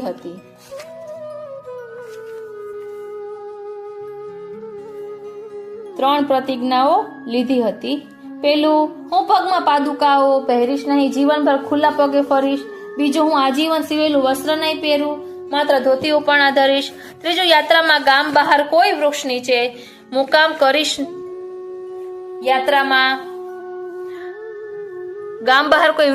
મુકામ કરીશ. અને યાત્રામાં વલ્લભાચાર્યજી પોતાની રસોઈ જાતે બનાવતા.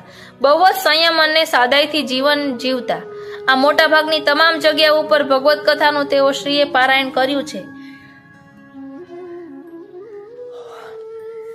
એટલે મુખ્ય 3 પ્રતિજ્ઞાઓ હતી તે આપણે જોઈ. અને અહીં કહે છે કે બહુ જ સંયમ અને સાદાઈથી જીવન જીવતા આ મોટા ભાગની તમામ જગ્યાઓ ઉપર ભાગવત કથાનું તેઓ શ્રીએ પારાયણ કર્યું છે. જ્યાં જ્યાં પરિક્રમાઓ કરી તે જગ્યાઓ આજે પુષ્ટિ માર્ગ માટે 84 બેઠક તરીકે ઓળખાય છે. શ્રી મહાપ્રભુજી શ્રી ઠાકોરજીના મુખારવિંદનો અવતાર માનવામાં આવે છે.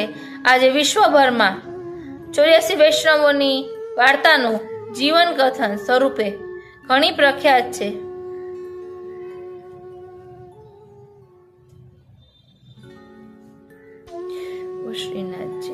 તેઓ શ્રીએ અનેક ગ્રંથોની રચના કરી છે. હાલમાં તે અપ્રાપ્ય છે. તેમના પૌત્ર શ્રી યદુનાથજીએ જે ગ્રંથ લખ્યો છે જેનું નામ શ્રી વલ્લભ દિગ્વિજય, તેમાં 84 ગ્રંથોનો ઉલ્લેખ છે. જેમાંથી યમનાષ્ટક, બાલબોધ, સિદ્ધાંત મુક્તાવલી, સિદ્ધાંત રહસ્ય વિવેક ધૈર્યાશ્રય, કૃષ્ણાશ્રય, સેવાફલ, પત્રાવલંબન, સુબોધિનીજી વગેરેનો સમાવેશ થાય છે. દરેક વર્ષની 14 વદ એકાદશીના શુભ દિવસે વિશ્વભરમાં મહાપ્રભુ શ્રી વલ્લભાચાર્યનો પ્રાકટ્ય ઉત્સવ ઉજવાય છે. વાલા વૈષ્ણવો, શ્રી મહાપ્રભુજીએ વૈષ્ણવોને સુંદર બોધ આપ્યો છે. પ્રભુની સન્મુખ હંમેશા રહેવું, જીવનનું પ્રત્યેક કાર્ય પ્રભુના સુખ અથવા પ્રભુની સેવા અર્થે કરવું, પ્રભુમાં લૌકિક ભાવ ન રાખવો, એક જ પ્રભુમાં દ્રઢ આશ્રય એ પુષ્ટિ માર્ગનો પાયાનો સિદ્ધાંત છે. ધ્યાન આપજો, પ્રભુમાં દ્રઢ આશ્રય એ પુષ્ટિ માર્ગનો પાયાનો સિદ્ધાંત છે. શ્રી વલ્લભ પ્રભુએ વૃક્ષોમાં વેણુધરનો વાસ છે. વૃક્ષે વૃક્ષે વેણુધારી, પત્રે પત્રે ચતુર્ભુજ, અને ગાયમાં પણ પ્રભુ બિરાજે છે. માટે બંનેની રક્ષા કરવાનું. આજથી 550 વર્ષ પહેલા જગતને જણાવ્યું હતું. પુષ્ટિ માર્ગને વૈષ્ણવોનો મહાન મંત્ર પુષ્ટિ માર્ગીય વૈષ્ણવોને મહાન મંત્ર શ્રી કૃષ્ણ શરણમ મમ છે. અને આ મંત્રનું સતત સ્મરણ અને અનુષ્ઠાન કરવાથી આ ભવ અને પરભવનું કલ્યાણ ચોક્કસ થાય છે. આ દિવ્ય મંત્ર બધા જ પ્રકારના સુખો આપનારો છે. કલયુગે દોષોનો ભંડાર છે. આજે અનેક માનસિક વિટંબણાઓ છે, તેમાંથી મુક્ત થવા આ મંત્ર મંગલકારી છે. તેઓના સિદ્ધાંતો તેઓના પુસ્તકોમાં વર્ણવાયેલા છે.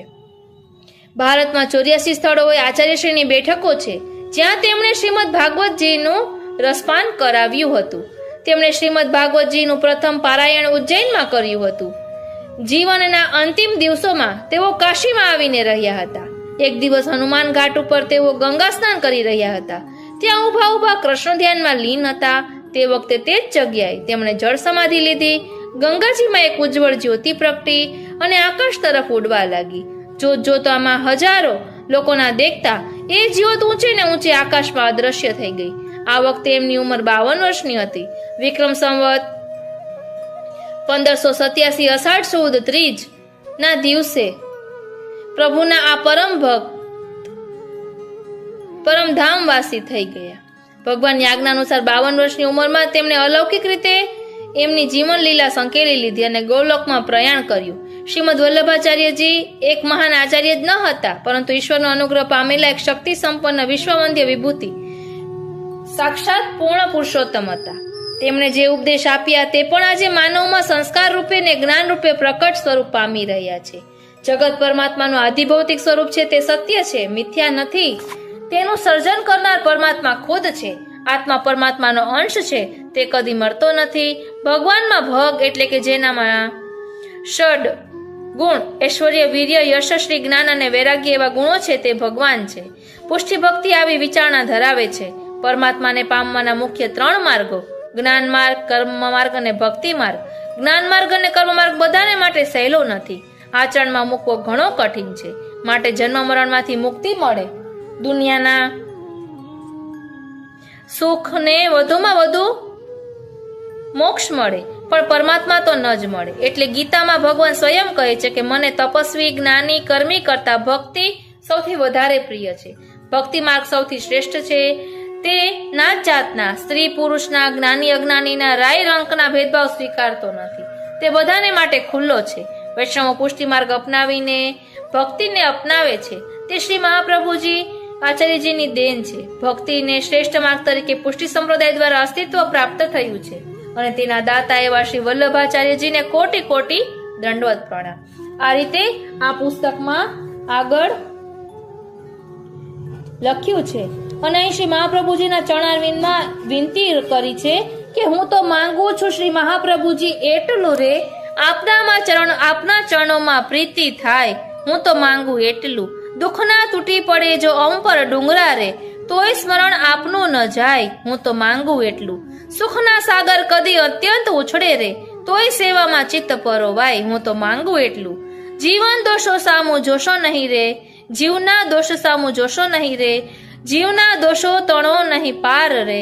હું તો માંગુ એટલું, મનડું ઝુરે સદા વિયોગથી રે, આંખડી અળગી ન તમથી થાય. હું તો માંગુ એટલું રે, જકડાયેલો હું તો જગત જંજાળથી રે, છૂટવા સમજવો કોઈ ઉપાય. હું તો માંગુ એટલું રે, મહાપ્રભુજી આશા જીવની એ જ છે રે, આપના વારે વારે દર્શન થાય, હું તો માંગુ એટલું રે. એટલે વાલા વૈષ્ણવો, અહીં વલ્લભકુલના બાલકના વચનામૃતમાં એમ પણ લખ્યું છે કે એક એક ભગવદીયની વાર્તા ફલરૂપ છે. એટલે અત્યારે આપણે ફલ મેળવી રહ્યા છીએ. એક એક ભગવદીયની વાર્તા ફલરૂપ છે અને શરૂઆત મંગલાચરણથી કરવાની હોય છે. એટલે આજે આપણે આમાં મંગલાચરણ લઈ લઈએ, વાર્તા અલગથી લઈશું. ચિંતા સંતાન હંતારો યત પાદાંબુજરેણવ સ્વીયાનાં તાનિજાચાર્યાં પ્રણમામિ મુહુર્મુહુ યદનુગ્રહતો જંતુ સર્વદુઃખાતિગો ભવેત તમહં સર્વદા વંદે શ્રીમદ્વલ્લભનંદનમ. અજ્ઞાનતિમિરાન્ધસ્ય જ્ઞાનાંજનશલાકયા ચક્ષુરુન્મીલિतं येन તસ્મૈ શ્રી ગુરુવે નમઃ. પ્રભુ નંદ કુમારો મેં સ્વામિની વૃષભાનુજા કૃતાર્થોહમ કૃતાર્થોહમ કૃતાર્થોહમ ન સંશય. તસ્ય સેવાં પ્રકુર્વીત યાવત જીવમ સ્વધર્મતઃ ન ફલાર્થમ ન ભોગાર્થમ ન પ્રતિષ્ઠા પ્રસિદ્ધયે. શુદ્ધ ભાવ પ્રભો સ્થાપ્યો ન ચાતુર્યમ પ્રયોજકમ અંતર્યામી સમસ્તાનામ ભાવમ જાનાતિ માનસમ. શ્રી કૃષ્ણં પરમાનંદમ દશલીલાયુતમ સદા સર્વભક્ત સમુદ્ધારે વિસ્ફુરંતનમ પરમ નુમઃ. બુદ્ધિ પ્રેરક કૃષ્ણસ્ય પાદપદ્મં પ્રસીદતુ ધ્યાના સમર્થ જીવાનામ અસ્માકં સર્વદા સ્વતઃ. યાદૃશોऽસि હરે કૃષ્ણ તાદૃશાય નમો નમઃ. યાદૃશોऽસ્મિ હરે કૃષ્ણ તાદૃશં માં હિ પાલય. પછી તેનો ભાવાર્થ પણ આપ્યો છે આ મંગલાષ્ટકનો. જે ગુરુવરના ચરણ કમળની રેણુઓ નિજજનોની સૌ ચિંતા હરનાર જો, એવા પરમ કૃપાળુ નિજ આચાર્યને કરું હું પ્રેમે વંદન વારંવાર જો. આપણે પણ વંદન કરીએ. જેના આગ્રહથી સંસારી જીવ સૌ સર્વ દુઃખોનો સેજે પામે પારજો, એવા પરમ દયાળુ વલ્લભલાલને સદાય સ્નેહે વંદુ વારંવાર જો. સ્વામી મારા એક જ નંદકુમાર છે, વૃષભાનુજા સ્વામીની કહેવાય જો. યુગલ સ્વરૂપે શ્રી વલ્લભને સેવતા કૃતાર્થ મારું જીવન સઘળું છે જ જો. સેવા કરવી સ્નેહ સહિત શ્રી કૃષ્ણની સ્વધર્મ પૂર્વક જ્યાં સુધી જીવાય જો. ભોગ પ્રતિષ્ઠા કે ફળને માટે નહીં, દાસપણાના સંબંધે સેવાય જો. નિર્મળ ભાવ જ નિત્ય પ્રભુમાં સ્થાપવો, ચતુરાઈની તેમાં નહીં જરૂર જો. મનોભાવ તો સૌના જાણે શ્રી હરિ, અંતર્યામી રૂપે જે નથી દૂર જો. સાકાર સુંદર શ્યામ મનોહર કૃષ્ણ છે પરમાનંદ જો. સદા બધે છે દશલીલા સહ ભક્તોદ્ધારે સ્ફુરે તેને સ્તવ્યે જો. બુદ્ધિ પ્રેરક સદાનંદ કૃષ્ણના ચરણ કમલ મનમાં આવે જો. ધ્યાનમાં નબળા અમજીવો પર સદા પોતે પ્રસન્ન થાય જો. જેવા છો હરિ કૃષ્ણ તમે તો, તેવા હું આપને પ્રણામ જો. જેવો હું હરિ કૃષ્ણ તમારો, તેવાને પણ રક્ષો જ જો. આ રીતે આગળ પૂરક વાંચન પણ આપેલું છે.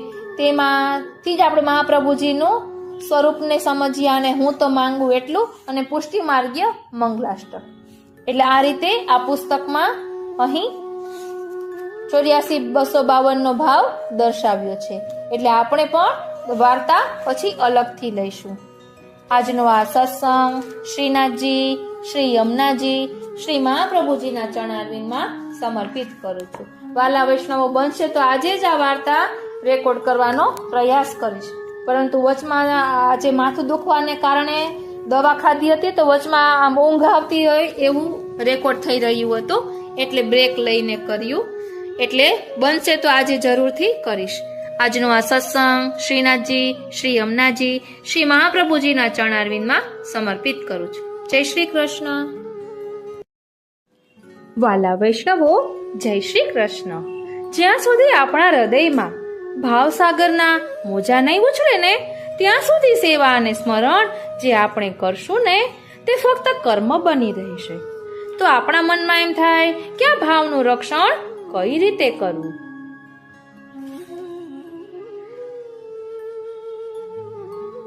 હૃદયમાં એ ભાવસાગરના મોજા ન ઉછળે તો કે ક્રિયાવત બની જાય. કેવળ લૌકિક ક્રિયાઓ છે તે ફળરૂપ બનતી નથી. માટે હૃદયમાં પ્રગટેલા ભગવત ભાવના એ નિધિનું, એ ખજાનાનું આપણે સારી રીતે રક્ષણ કરવા તત્પર રહેવું જોઈએ. આપણે કોઈ પણ વસ્તુનું રક્ષણ ક્યારે કરીએ? જ્યારે તે કઈ કિંમતી હોય તેનું રક્ષણ કરીએ છીએ. ઘરની બારે કંકર પથ્થર પડ્યા હોય તેનું આપણે રક્ષણ કરતા નથી, પરંતુ ઘરમાં જો કિંમતી વસ્તુઓ હોય, દાગીના હોય તેનું રક્ષણ કરીએ છીએ. તેવી જ રીતે આપણે આપણા ભાવનું રક્ષણ કરવાનું છે. આપણા ભાવને કોઈ ખંડિત ન કરી જાય તેનું ધ્યાન રાખવાનું છે. જ્યાં પણ એવું લાગે કે આના સંગથી આપણા ભાવ ખંડિત થાય છે તો તેનાથી થોડીક દૂરી બનાવી લેવાની, મૌન ધારણ કરી લેવાનું. આપણા મનના ભાવો પ્રગટ નહીં કરવાના, આપણા ભાવનું પોષણ કરવાનું. તો ચાલો, શ્રી હરિરાય મહાપ્રભુજી આપણને સમજાવી રહ્યા છે કે કઈ રીતે ભાવનું રક્ષણ કરવું, કયા પ્રકારે આપણે જીવન જીવવું કે આપણા ભાવની વૃદ્ધિ થાય અને એ નિધિને આપણે સાચવી શકીએ. તો ચાલો તેનું ભાવ દર્શન કરીએ. વાલા વૈષ્ણવો, જય શ્રી કૃષ્ણ. પુષ્ટિ માર્ગમાં પ્રમાણ, પ્રમેય, સાધન અને ફળ શું છે, તેમજ ભાવનું રક્ષણ અને ભાવની વૃદ્ધિ કઈ રીતે કરી શકાય તેનું ભાવ દર્શન આપણે શિક્ષાપત્ર 22 દ્વારા કરીશું. હું કૃષ્ણ આવેશની આપ સર્વે વૈષ્ણવોનું આજના આ અલૌકિક સત્સંગમાં હાર્દિક સ્વાગત કરું છું. આજનો વિષય છે ભાવનું સ્વરૂપ. મર્યાદા માર્ગીય પ્રમાણ, પ્રમેય, સાધન અને ફળ કરતા પુષ્ટિ માર્ગીય પ્રમાણ, પ્રમેય અને સાધન ફળ જુદા છે. પુષ્ટિ માર્ગમાં સેવા પ્રમાણ છે, શ્રી પ્રભુ અને તેમની કૃપા પ્રમેય છે, હૃદયનો ભાવ સાધન છે, ભાવાત્મા શ્રી પ્રભુ ફળ છે. ભાવ સાક્ષાત ભગવત સ્વરૂપ છે, તે અલૌકિક નિધિ છે, માટે તેનું સતત સમજપૂર્વક રક્ષણ કરવું. તાદ્રશી વૈષ્ણવનો સત્સંગ કરવો, તેથી ભાવનું સંરક્ષણ અને ભાવની વૃદ્ધિ થાય છે.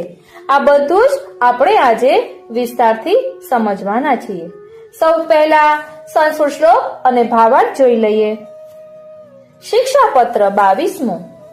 ભાવોત્ર સાધનમ માર્ગે પ્રમેયમ ભગવાન હિ સહ પ્રમાણમ કૃષ્ણ સેવાદો સ એવ ચ ફલમ પુનઃ. આ માર્ગમાં ભાવ એ સાધન છે ને પ્રમેય ભગવાન છે. શ્રી કૃષ્ણની સેવા જે પ્રથમ પ્રમાણરૂપ હોય છે તે જ પછી ફળરૂપ બને છે. તસ્માત સ એવ સંરક્ષ્યો નિધિરૂપસ્તુ સર્વથા યત્તદ વિરુદ્ધમ તત્સર્વમ જ્ઞાત્વા જ્ઞાત્વા નિવર્તયેત. એટલા માટે ભાવ જે નિધિરૂપ છે તેનું સર્વથા રક્ષણ કરવું, જે કંઈ તેની વિરુદ્ધ હોય તે સર્વને ઓળખી દૂર કરવું. હરિ કૃષ્ણે યથા પૂર્વમ સ્નેહ સ્થાપ્યો વિશેષતઃ ગોષ્ઠી ચ તાદ્રશેહિ કાર્યા ધ્રુવમસ્તમત પ્રયત્નતઃ.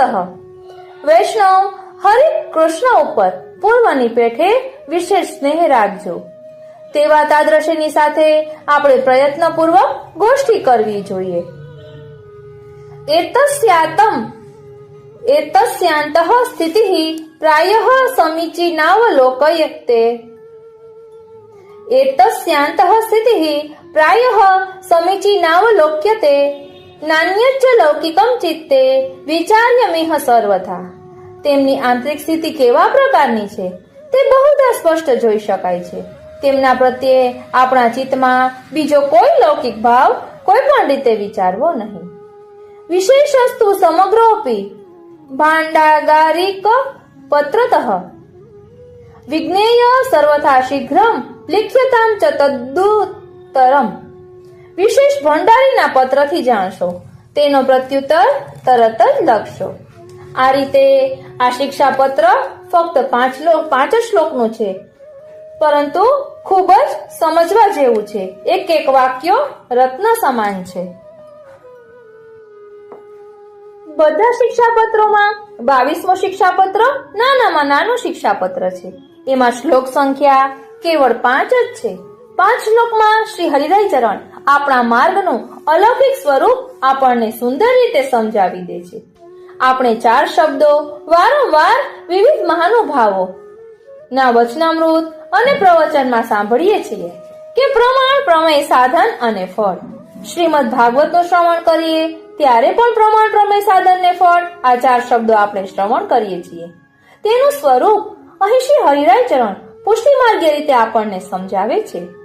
મર્યાદા માર્ગીય પ્રમાણ, પ્રમેય, સાધન અને ફળ કરતા પુષ્ટિ માર્ગીય પ્રમાણ, પ્રમેય, સાધન અને ફળ જુદા છે. પ્રમાણ એટલે જે રીતે આપણે સેવામાં ભગવત સન્મુખ રહેવાનો વ્યવહાર કરવાનો હોય તે.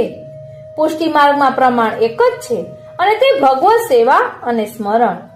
એટલે શ્રી ઠાકોરજીનું સ્મરણ કરવું અને શ્રી ઠાકોરજીની સેવા કરવી એ સિદ્ધાંત શ્રી મહાપ્રભુજીએ આપણને આપ્યો. શ્રી મહાપ્રભુજીનો એવો એક પણ ગ્રંથ નથી કે જેમાં સેવાની આજ્ઞા કરવામાં ન આવી હોય. પુષ્ટિ માર્ગનો કેન્દ્રવર્તી વિચાર શો? એક જ શબ્દમાં જો જવાબ આપવાનો હોય તો એમ કહી શકાય કે સેવા. સેવા કરવી એ આપણા માટે પ્રમાણ છે. પ્રમેય એટલે શું? મર્યાદા માર્ગમાં પ્રમેયનું સ્વરૂપ પ્રત્યક્ષ રીતે અનુભવાતું નથી. પ્રમેય એટલે સાક્ષાત ઠાકોરજી, શ્રી ઠાકોરજીની સાક્ષાત કૃપા. જેમ સૂર્ય અને સૂર્યના કિરણો ભિન્ન નથી, તેમ પ્રભુ અને પ્રભુની કૃપા પણ ભિન્ન નથી. બંને એક જ સ્વરૂપ છે. શ્રી ગુસાઈજીએ અકબર બાદશાહને આપેલો જવાબ આપણે યાદ રાખવા જેવો છે. અકબરે પૂછ્યું, સાહેબ કેસે મિલે? સાહેબ એટલે ભગવાન. શ્રી ગુસાઈજીએ આજ્ઞા કરી, જૈસે તુમ હમસો મિલે. આપ સમજાવે છે કે રાજા વિચાર કરે છે કે મારે પ્રજાજનને મળવું છે તો તે તત્કાળ મળે છે, પણ પ્રજા વિચાર કરે કે મારે રાજાને મળવું છે તો તે તત્કાળ મળી શકે અથવા ન પણ મળી શકે. એ દુર્લભ છે. પ્રભુ વિચાર કરે કે મારે જીવને પ્રાપ્ત થવું છે તો પ્રભુ એ જીવ ગમે તેવો હોય એની આગળ પોતે સ્વકૃપા બળે પધારી તેને અંગીકૃત કરી શકે છે. પ્રભુનું આ પ્રમેય સ્વરૂપ છે. જ્યારે મર્યાદા શાસ્ત્રો તો એમ કહે છે, તમે આ સાધન કરશો તો એનું આ ફળ આ મળશે. અહીં તો પ્રભુ એમ કહે છે કે તમે સાધન નહીં કર્યું હોય અને છતાં મારી ઈચ્છા હશે તો હું સાક્ષાત તમને પ્રાપ્ત થઈશ, ફળરૂપ થઈશ. પ્રભુનું આ ફલાત્મક સ્વરૂપ એ પ્રમેય છે. શ્રી હરિરાય ચરણ આજ્ઞા કરે છે કે પુષ્ટિ માર્ગમાં હૃદયનો ભાવ એ જ સેવાનું મુખ્ય સાધન છે અને એ સેવા જ પ્રમાણરૂપ છે. સાક્ષાત પ્રભુ પ્રકટ થઈને દર્શન આપે, માગી માગીને આરોગે ત્યારે પ્રમેય રૂપ બની જાય છે. એટલે સેવાનું ફળ પણ સેવા છે. શ્રી હરિરાય ચરણ આજ્ઞા કરે છે કે પુષ્ટિ માર્ગમાં મુખ્ય સાધન ભાવ છે. પુષ્ટિ માર્ગમાં મુખ્ય સાધન ભાવ છે. એ ભાવને તમે બરાબર સમજજો અને હૃદયમાં ધારણ કરજો. ભાવ એટલે શું? આપણે લૌકિકમાં કહીએ છીએ કે આ વસ્તુ મને બહુ ભાવે છે. ભાવે છે એટલે કે પ્રિય છે, ગમે છે, એને માણવામાં આનંદ આવે છે. ઉનાળામાં આપણી જીભને કેરીનો સ્વાદ ભાવે છે, એમાં આનંદ આવે છે. આ લૌકિક ભાવ થયો. પ્રભુના ગુણગાન, કીર્તન, સ્મરણ દ્વારા પ્રભુનું સ્વરૂપ હૃદયની અંદર પધારતા પ્રભુ આપણને પ્રિય લાગવા માંડે છે, પ્રભુ આપણને ગમવા માંડે છે. એટલે કે પ્રભુમાં આપણો ભાવ થયો છે, પ્રભુ આપણને ભાવતા થયા છે, પ્રભુ આપણા મન ભાવન બન્યા છે.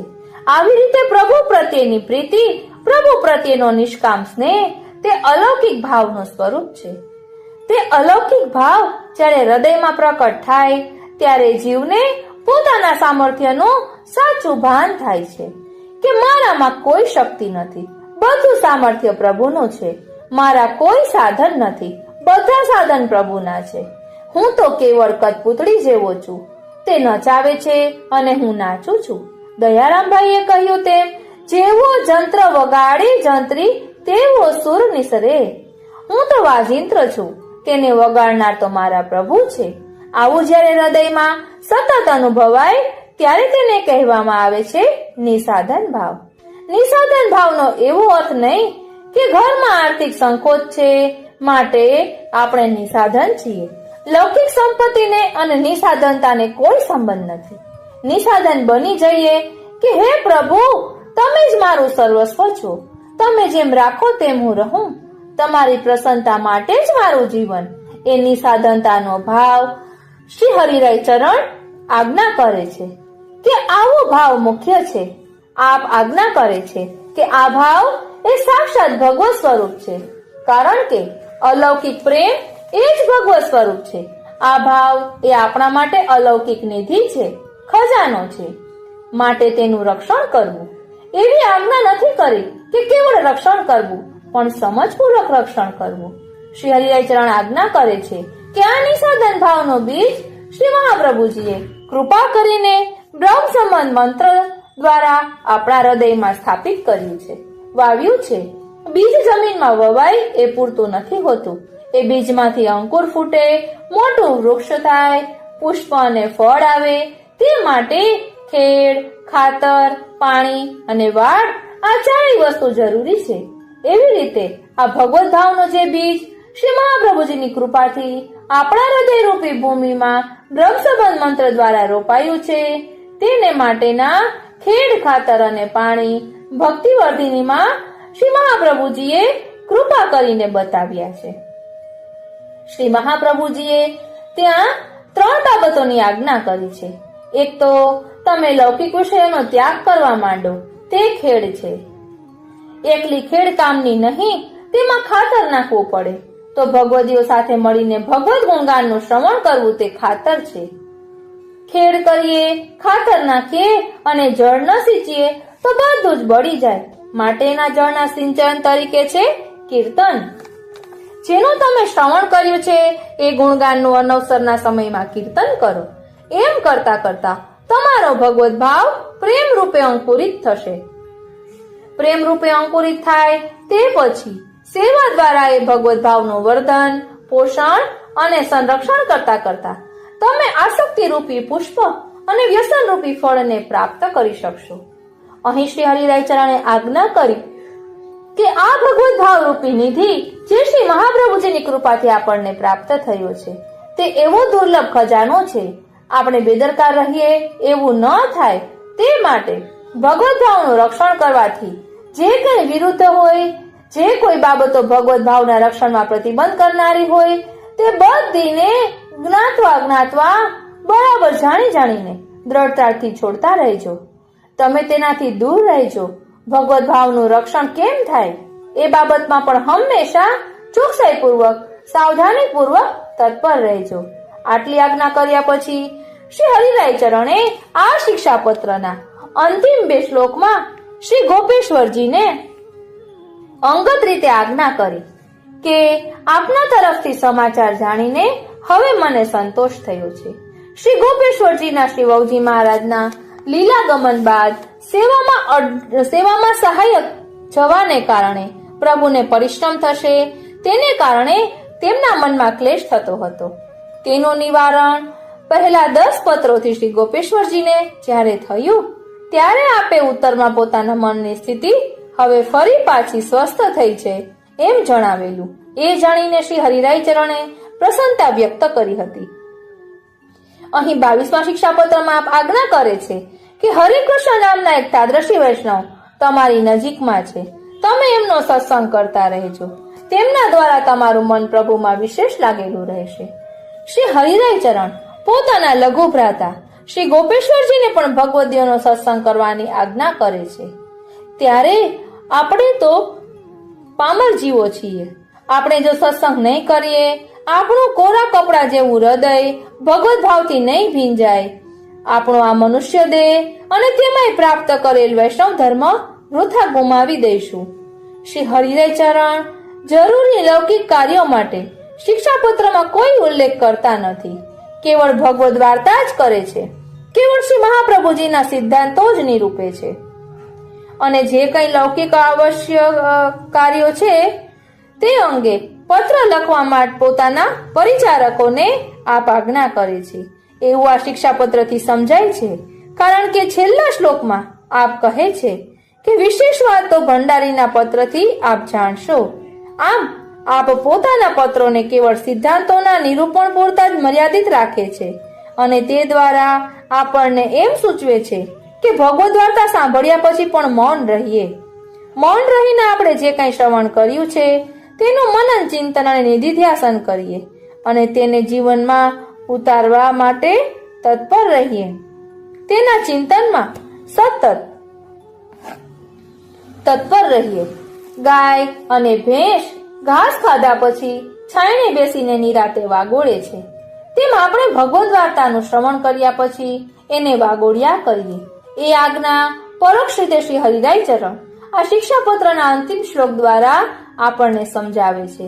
આમ અહીં 22મું શિક્ષાપત્ર વિરામ લે છે. ઇતિ શ્રી હરિરાયજી કૃતમ દ્રામીણિષદિતમ શિક્ષાપત્રમ શ્રી ગોપેશ્વરજી કૃતા વ્રજભાષા ટીકા સમેતમ. 22મા શિક્ષાપત્રનો સારાંશ. વિષય છે ભાવનું સ્વરૂપ.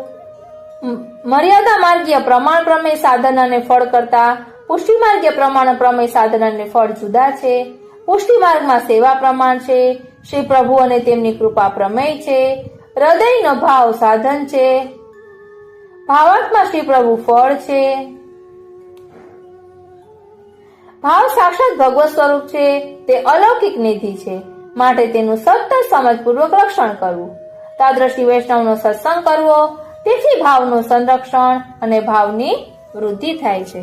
આ રીતે આજનો આ સત્સંગ શ્રીનાથજી, શ્રી યમુનાજી અને શ્રી મહાપ્રભુજીના ચરણારવિંદમાં સમર્પિત કરું છું અને શ્રી હરિરાય મહાપ્રભુજીના ચરણારવિંદમાં એ જ વિનંતી ધરું છું કે અહીં આપે જે ભાવનું સ્વરૂપ સમજાવ્યું છે તેને અમે અમારા આત્મપટલ પર ધારણ કરી શકીએ એવી આપ અમારા પર કૃપા કરો. જય શ્રી કૃષ્ણ. ગુણ ગાવા રે ગાવા રે વલ્લભ ગુણ ગાવા રે ગાવા રે અવસરિયા નહીં મળે આવારે આવારે આવારે વલ્લભ ગુણ ગાવા રે ગાવા રે. આપ સર્વે વૈષ્ણવોને શ્રી મહાપ્રભુજીના પ્રાકટ્ય ઉત્સવની ખૂબ ખૂબ મંગલ વધાઈ. અત્યારે આપણે શ્રી હરિરાય મહાપ્રભુજી રચિત શિક્ષાપત્રનું રસ દર્શન કરી રહ્યા છીએ. શિક્ષાપત્ર 22મું સત્સંગ સે ભાવ પોષણ. આજે આપણે તેનું રસ દર્શન કરીશું. बड़े शिक्षा पत्र 22 अब 22 शिक्षा पत्र में यह पुष्टि मार्ग में अपनो भाव है सो साधन है और भावात्मा भगवान है. ध्यान आपजो, पुष्टि मार्ग में अपनो भाव है सो साधन है और भावात्मा भगवान है सो प्रमेय और फल रूप है. तासो निधि रूप भाव की रक्षा करनी और इनसे विरुद्ध होए ताको त्याग करना. हरि कृष्ण नाम के वैष्णव को चित्त अति शुद्ध है. ताते इनके ऊपर कृपा राखी के इनको संग करनो यह निरूपण है. ऊपर कहे जो सत्संग बिना यह जीव काल दोष दूर नहीं करी सकत है, ताते समस्त वैष्णव सावधान रहियो. कहे ते जो यह भावात्मा मार्ग है, भावात्मक मार्ग है, ताको प्रकार आगे कहत है. भावोऽत्र साधनम मार्गे प्रमेयम भगवान ही सह प्रमाणम कृष्ण सेवादौ सेवादिहि स एव च फलम पुनः. शब्दार्थ.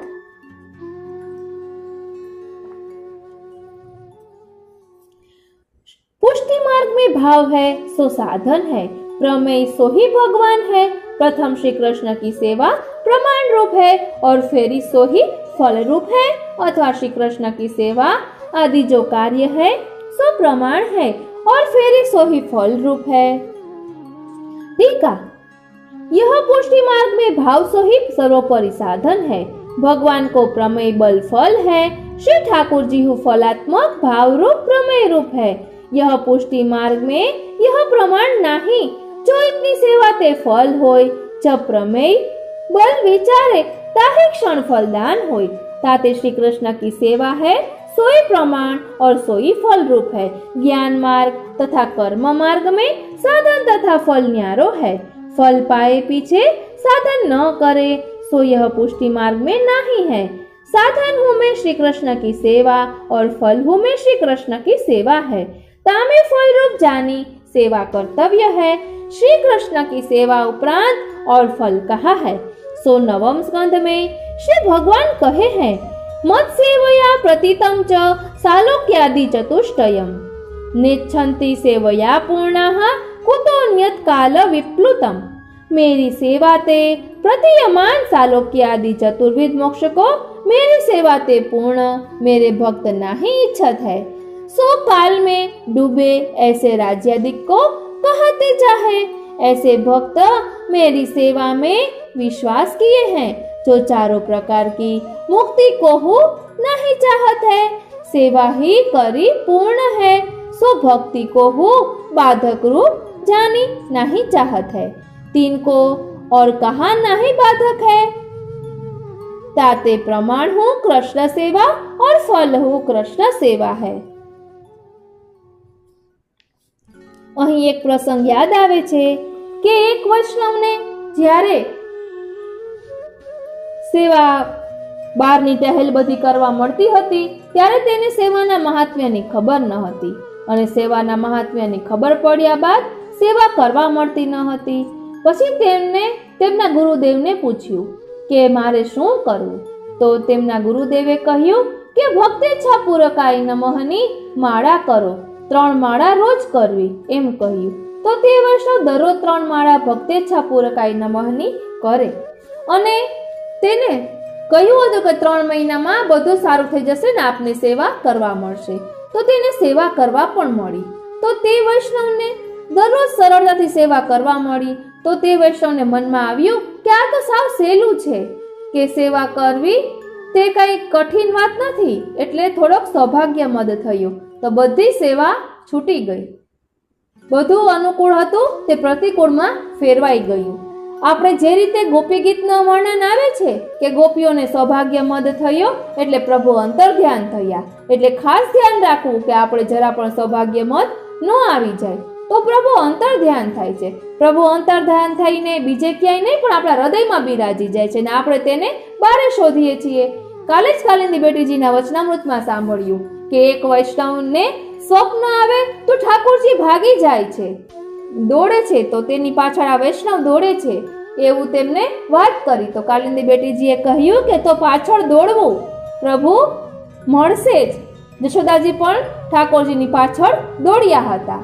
એટલે કોઈ પણ રીતે પ્રભુ સાનુભાવ જતાવે પણ જરા પણ સૌભાગ્ય મદ કરવો નહીં, તે ખૂબ જ મહાબાધક છે, પ્રભુથી અંતરાય કરાવે। માટે ખાસ ધ્યાન આપવું કે સેવા ફલરૂપ છે અને સાધનરૂપ પણ છે, એટલે ખાસ આ વાતનું ધ્યાન રાખવું।